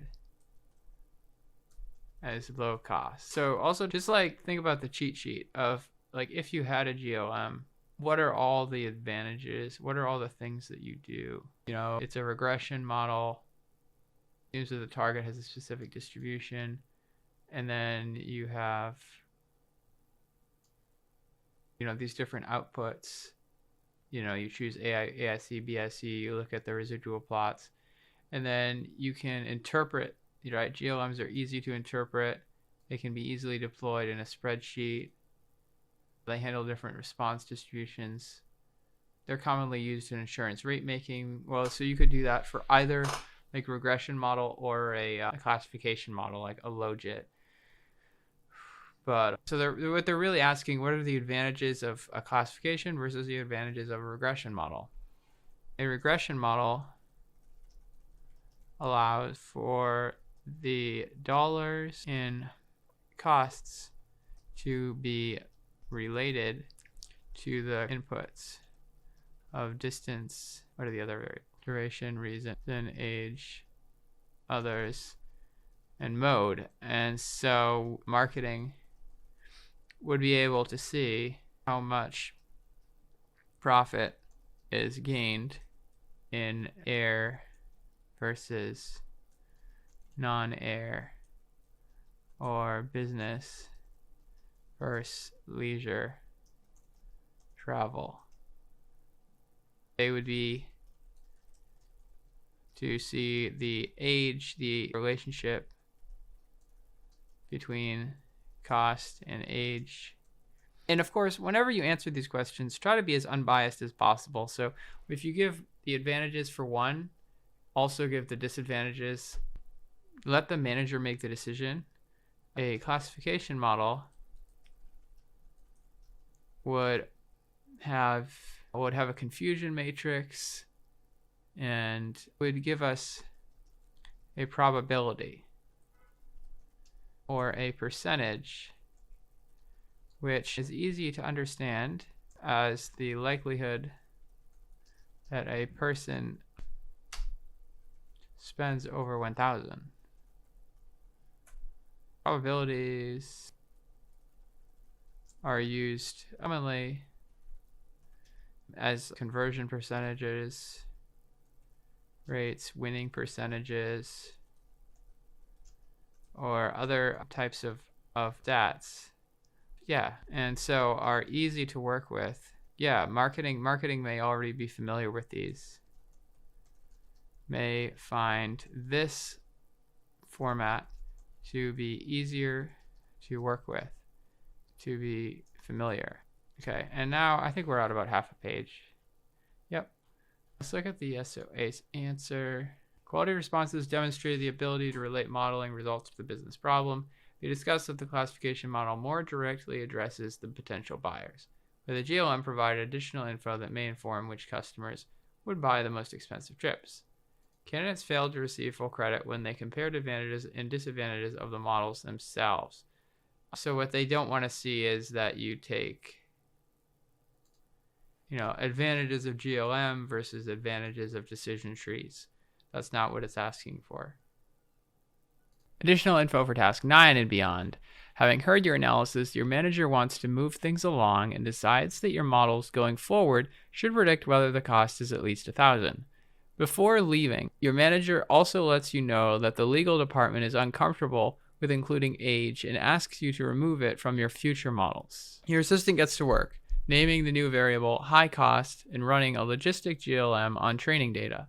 The assistant notes that high cost is unbalanced, with slightly less than 10% of the observations being a positive instance, but assures you that the unbalanced target is not causing any problems in this case. However, because the model has over 90% accuracy and the AUC is 0.9, both excellent results. All right, so is that true? Are they just sort of pushing you forward without really looking at the data? Task 9, 5 points. So remember, only 5 points, so this should only take about 10 or 15 minutes. Explain the problem with imbalanced classes. After running the assistant's code, explain how fitting the unbalanced high cost has led to a poor model for informing marketing about the trip cancellation insurance product, despite the excellent accuracy in AUC. So this is really a debate between you and your manager and your assistant, because your assistant says these are both excellent results, the model's great, and this is saying no, this has led to a poor model. So let's look at the code. So you can see a lot of code here. Your assistant's code for running and analyzing the logistic GLM is below. Run but do not change this code unless an error results for some reason. Okay, so load the libraries, create a new data set with high cost target, and remove cost and age. Okay, the process below partitions the data set into 70-30 training testing mix. Okay, and then check the means. So if I just run this part, yeah, I can see that the mean is about 9% and 10%. And then create logistic GLM. And then there's the summary, right? So let's copy this. And you might notice that this format is funny because there are a lot of extra spaces when you copy this. That's actually a bug in the current version of Microsoft Word in RStudio. So in this case, you don't have to copy it. You can just say that you ran the code. So I ran the code from my assistant, and then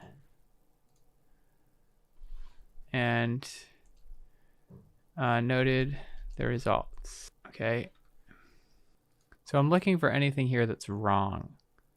Like, I noticed that all of the p-values are okay. That's good. I see that the residuals have a mean that's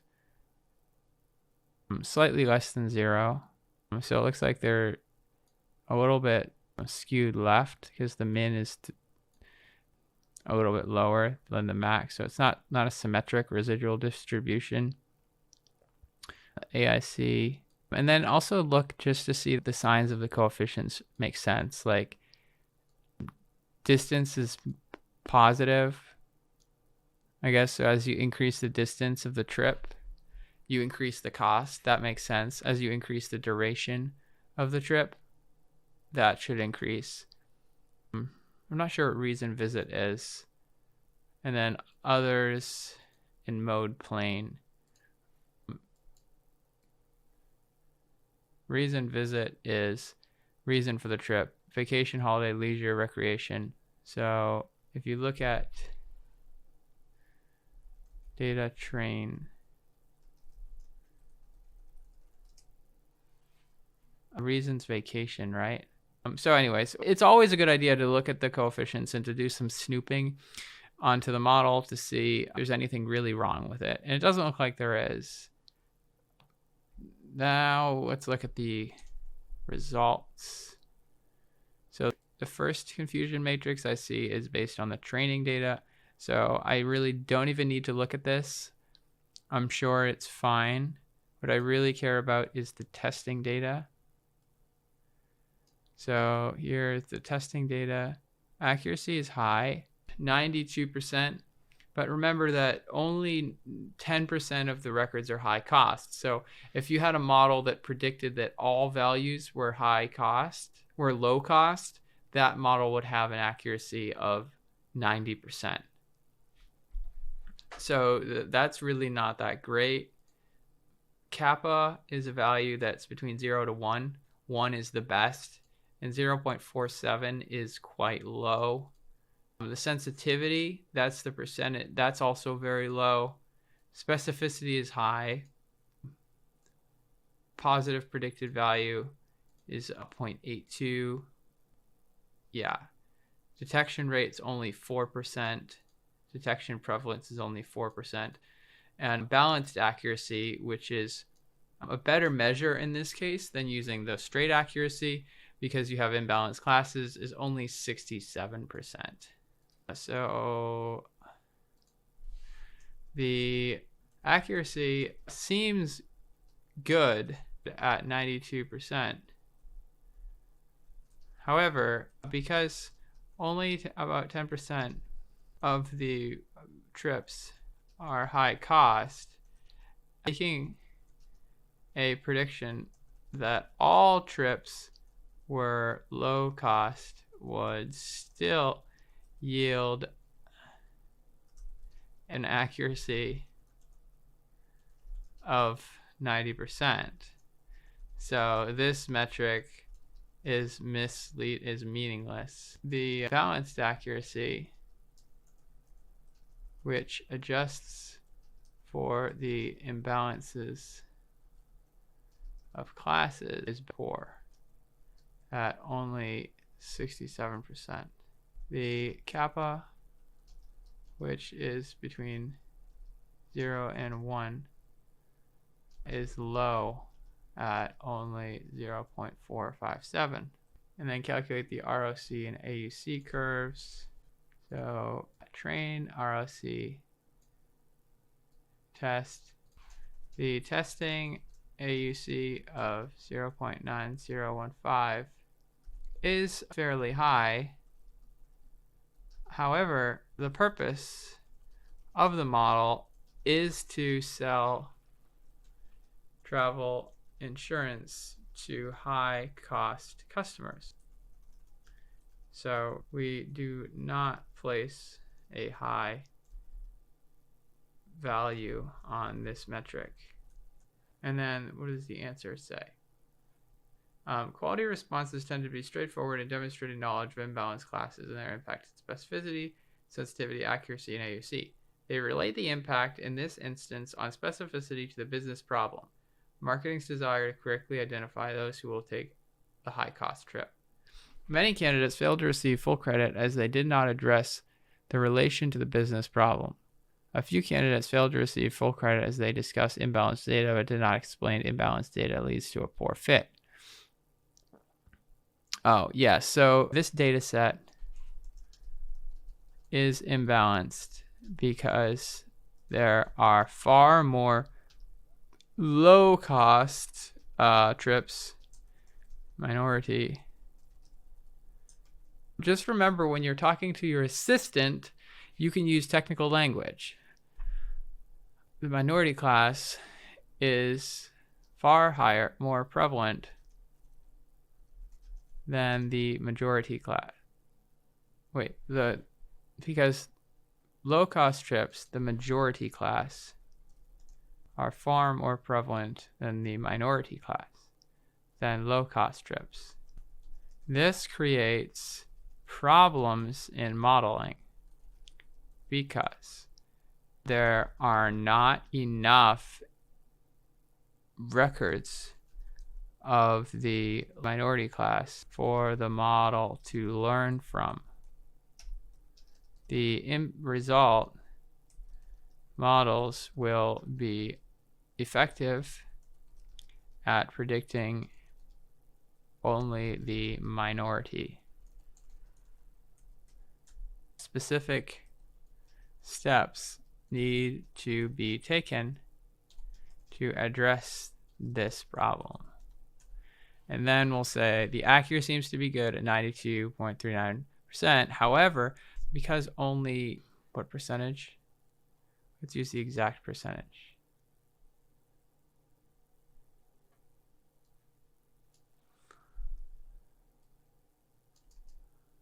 .2%. Because only 9.2% of trips are high cost, making a prediction of all trips are high cost. Making a prediction of all trips low cost would still yield an accuracy of 90%. And so this metric is meaningless. The balanced accuracy, which adjusts for the imbalances of classes, is poor at only 0.67. Let's do percentages here just to make it consistent. So 67%. The kappa, which is between 0 and 1, is low at only 0.57. The testing AUC of 0.9015, let's also use a consistent number of significant digits. So here we're using 2 significant digits, 470. So this AUC is fairly high. However, the purpose of the model is to sell travel insurance to high-cost customers, and so we do not place a high value on this metric. You then discuss undersampling and oversampling for addressing the problem. Task 10, 5 points. Discuss undersampling and oversampling. Describe how undersampling and oversampling work to address the problem of imbalanced classes, including the impact these techniques have on predictions. So this is really only 5 points, so I don't want to spend a lot of time on it. So the solution to the imbalanced class problem lies in the way in which the data is pre-processed. Prior to training, we can adjust the frequency of the classes by either oversampling the minority class or undersampling the majority class. Oversampling works by repeatedly drawing samples from the minority class until there are an equal number each class, right? This is only done to the training data. The testing data does not get changed because this needs to reflect reality. Okay, and then undersampling works by taking fewer trips, records from the majority class until there are an equal number of both classes.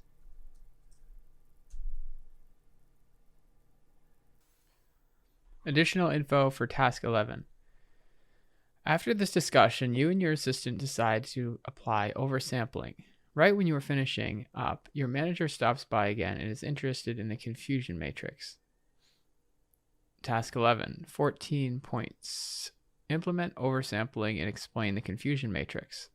Perform the following, being sure to include the relevant confusion matrices in your Word document. Explain why oversampling must be applied after splitting train and test data. So first of all, let's look at the code. Well, this part's just saying explain why it needs to be done before splitting train and test data.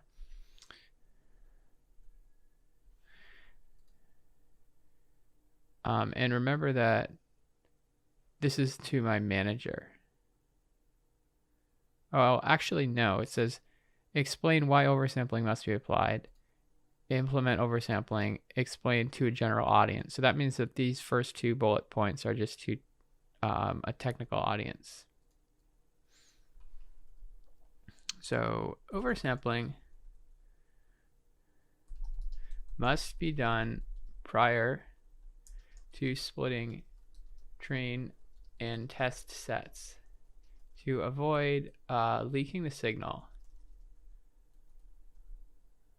This is when information regarding the outcome, regarding the target variable,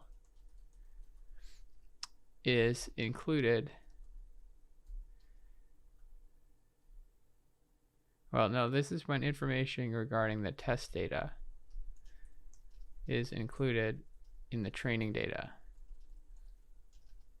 Oversampling makes copies of the rows of the data for the minority class.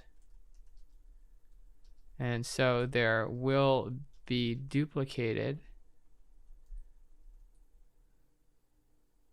records, rows present. Yeah, let's just say oversampling makes copies of the rows of the minority class. And so if this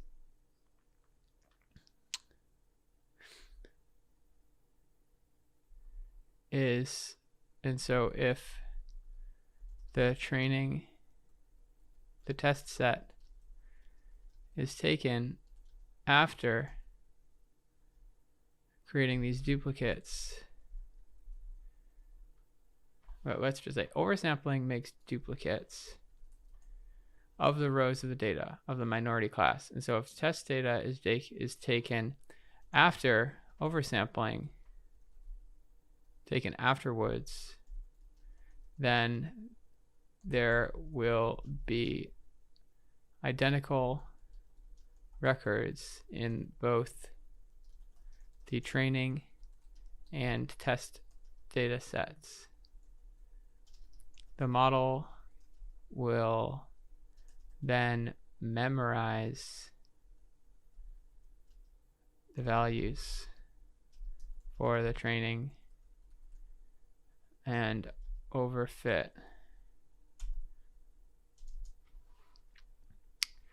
Splitting out the testing data first and then performing oversampling on only the training partition avoids this problem. And then, additionally, our goal is to build a model which is predictive on new data, which is not oversampled. And then implement oversampling, compare for your system the most applicable confusion matrix metrics between the original and oversampled models. So if we look here in the code, it says no code changes are needed. Okay, the following provides code for oversampling the training data, leaving the rest to you. So oversampling code for train data. And this is really complicated. What does all of this mean? Well, just take a deep breath and press the run button. And of course, you run all chunks above if you need to.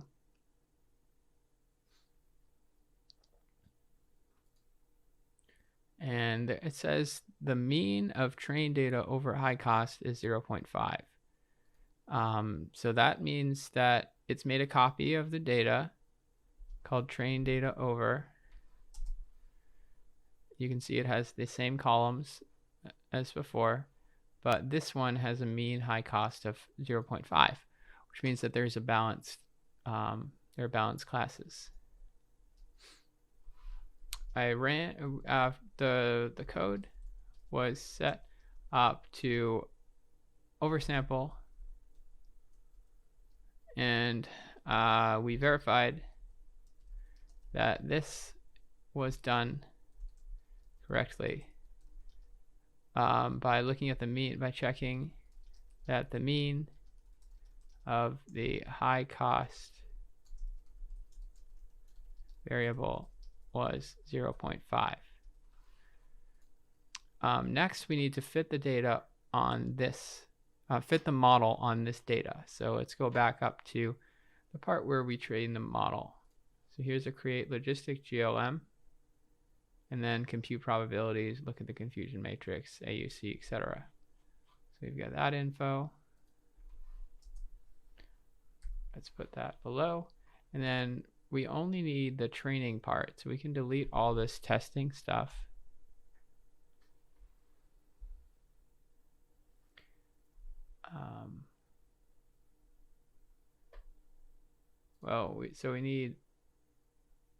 So we have GLM train. Let's rename this GLM train over. And then the data set is this data train over. We fit this GLM. See that it has the same variables. Of course, the AIC is different. And then let's create the probabilities, the predicted probabilities. So this is the train predicted over. Well, we don't need that. We only need the test probability over. And then we want to use this GLM with the original test data, and then test data over is there, and then this is using test prob, and then here the confusion matrix. We can delete the train confusion matrix, and then we just want the test confusion matrix.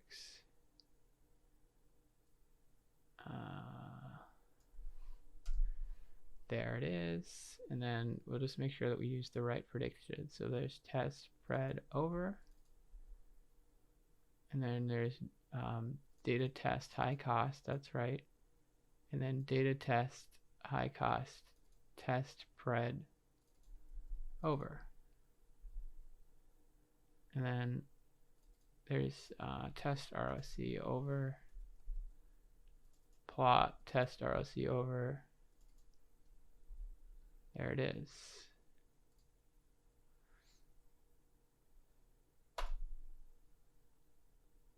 So then we can look at the accuracy. So see, the accuracy is 87, but the balanced accuracy is higher.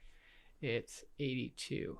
Whereas when we look back at this other one, balanced accuracy was only 0.67. So the most applicable confusion matrix metrics between the original and oversampled models. So let's create a little table.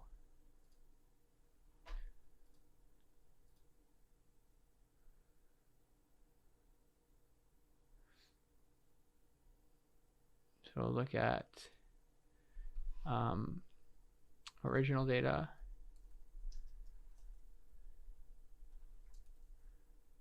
Let's say before oversampling, after oversampling.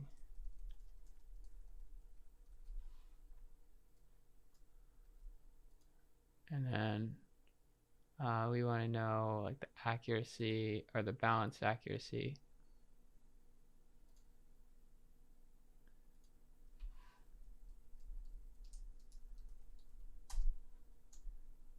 AUC. You could also look at the sensitivity.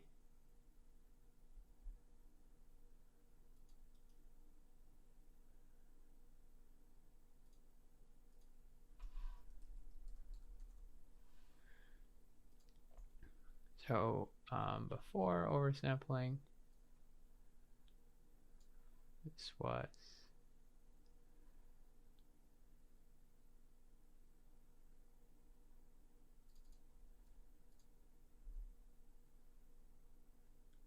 and then AUC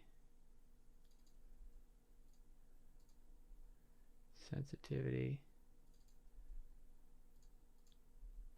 and after oversampling,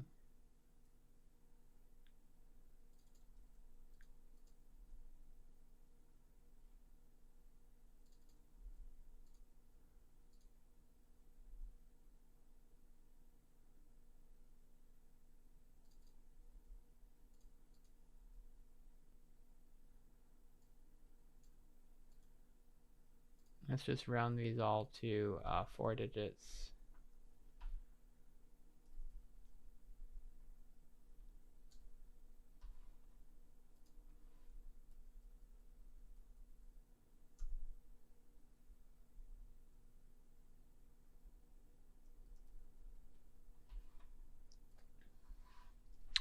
The confusion matrix metrics before and after doing this are below.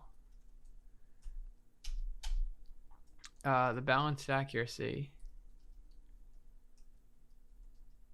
takes into account the accuracy on both the high cost and low cost trips. Looking at the accuracy by itself is unreliable, because any model which predicted that all values were 0 would still have an accuracy of 0.9 of 90%. The balanced accuracy, we can even do this. We can insert columns to the right. Percentage improvement.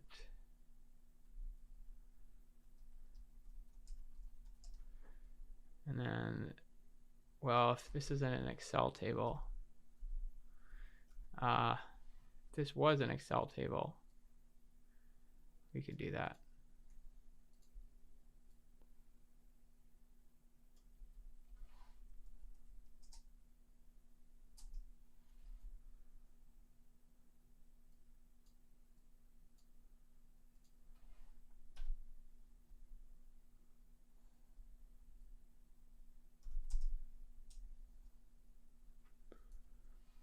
And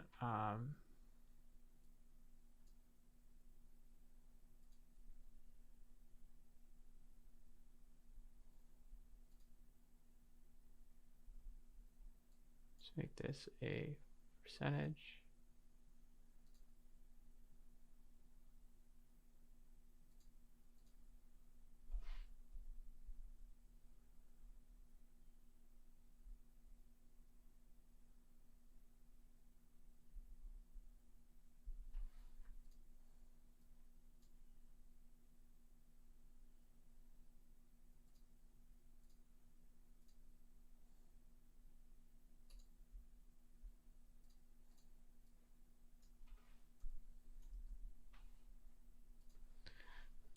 The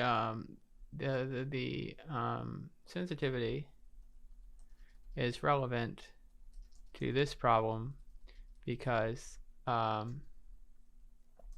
we need to make accurate predictions. We need to market insurance to high spenders.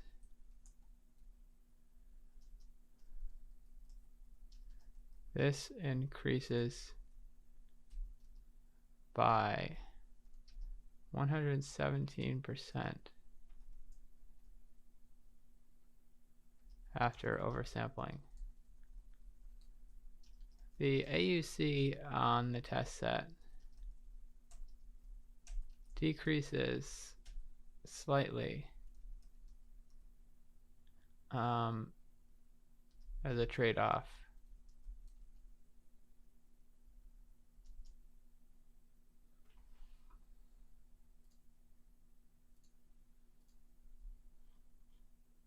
Start putting that into a nice format. So let's say our prediction, and then we need these values. So this is low cost, high cost, and then this is reference. So all that I'm doing is just copying this confusion matrix over here. And then let's add column totals and row totals, right? And then just make this look nicer. You're all actuaries, so you're good at doing this. The metrics that we care about are not accuracy. We don't prioritize that, remember.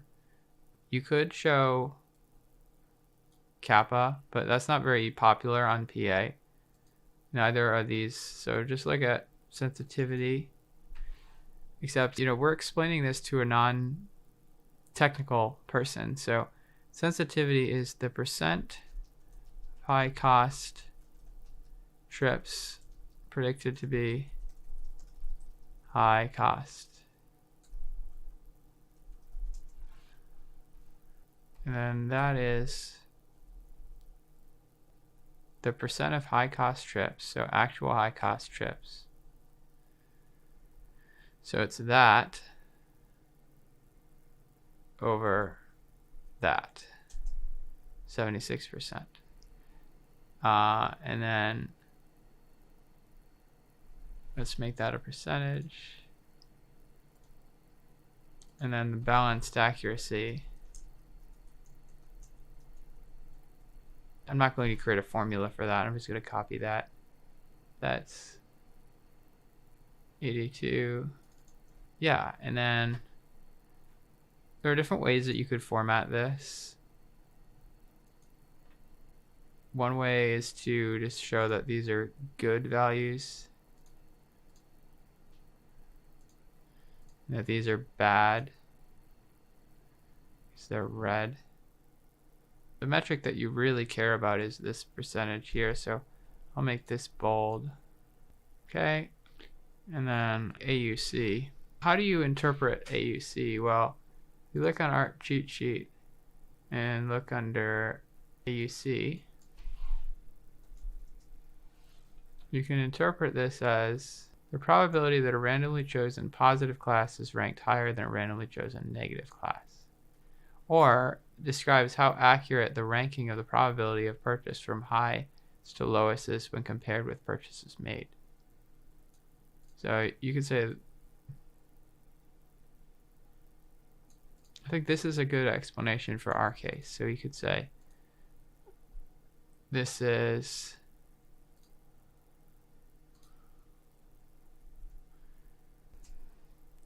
describes how accurate the ranking of the probability of high cost is from highest to lowest when compared to, so that's AUC. Yeah. AUC describes. Okay, now just kind of put this in. So the final model can help marketing to improve profitability by segmenting customers who are likely to spend over from those who are not. Below is a way of measuring this effectiveness, known as a confusion matrix. We used formed a blind holdout strategy where 30% of the trips 2996 were kept separate from the analysis and only used to create this table. This helps us to ensure that the results will generalize to new trips which are booked. Yeah. So the green boxes are where the model is correct, and the red boxes are where the model is incorrect. We prioritize the high cost trips and see that 76% of the trips are correctly predicted to be. The balanced accuracy tells us that on average the 82% accuracy is 82%, which is great, which is excellent. This tells us that the model is doing a good job overall. The area under the curve, another common metric, is the area under the ROC curve, AUC, which describes how accurate the ranking of the probability of high cost is from highest to lowest when compared to trips booked. This is a 91.06, 0.91 out of 1. Let's look again at the question. Explain why oversampling must be applied after testing and training. Check. Implement oversampling and compare for your system the most applicable confusion metrics between the original and oversampled models. I have to go back to the original. So accuracy, well, that's not relevant. Accuracy isn't relevant. Sensitivity.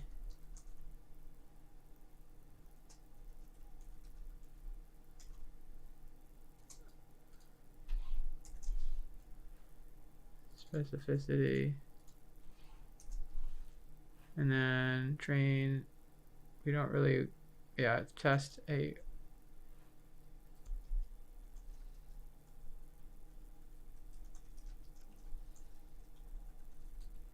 yeah, and then test metrics after oversampling. We actually don't really care about specificity. I think balanced accuracy.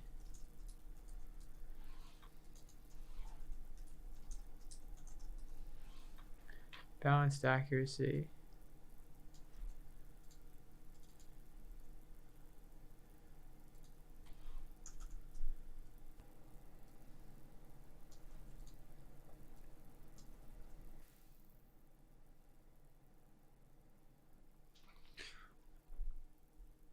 The metrics, a comparison of the metrics from the confusion matrix is below.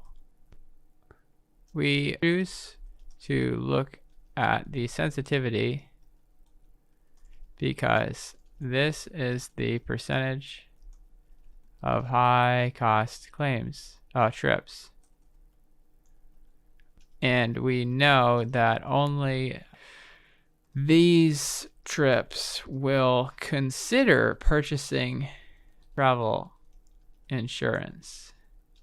Similarly, the balanced accuracy is a better metric than the accuracy because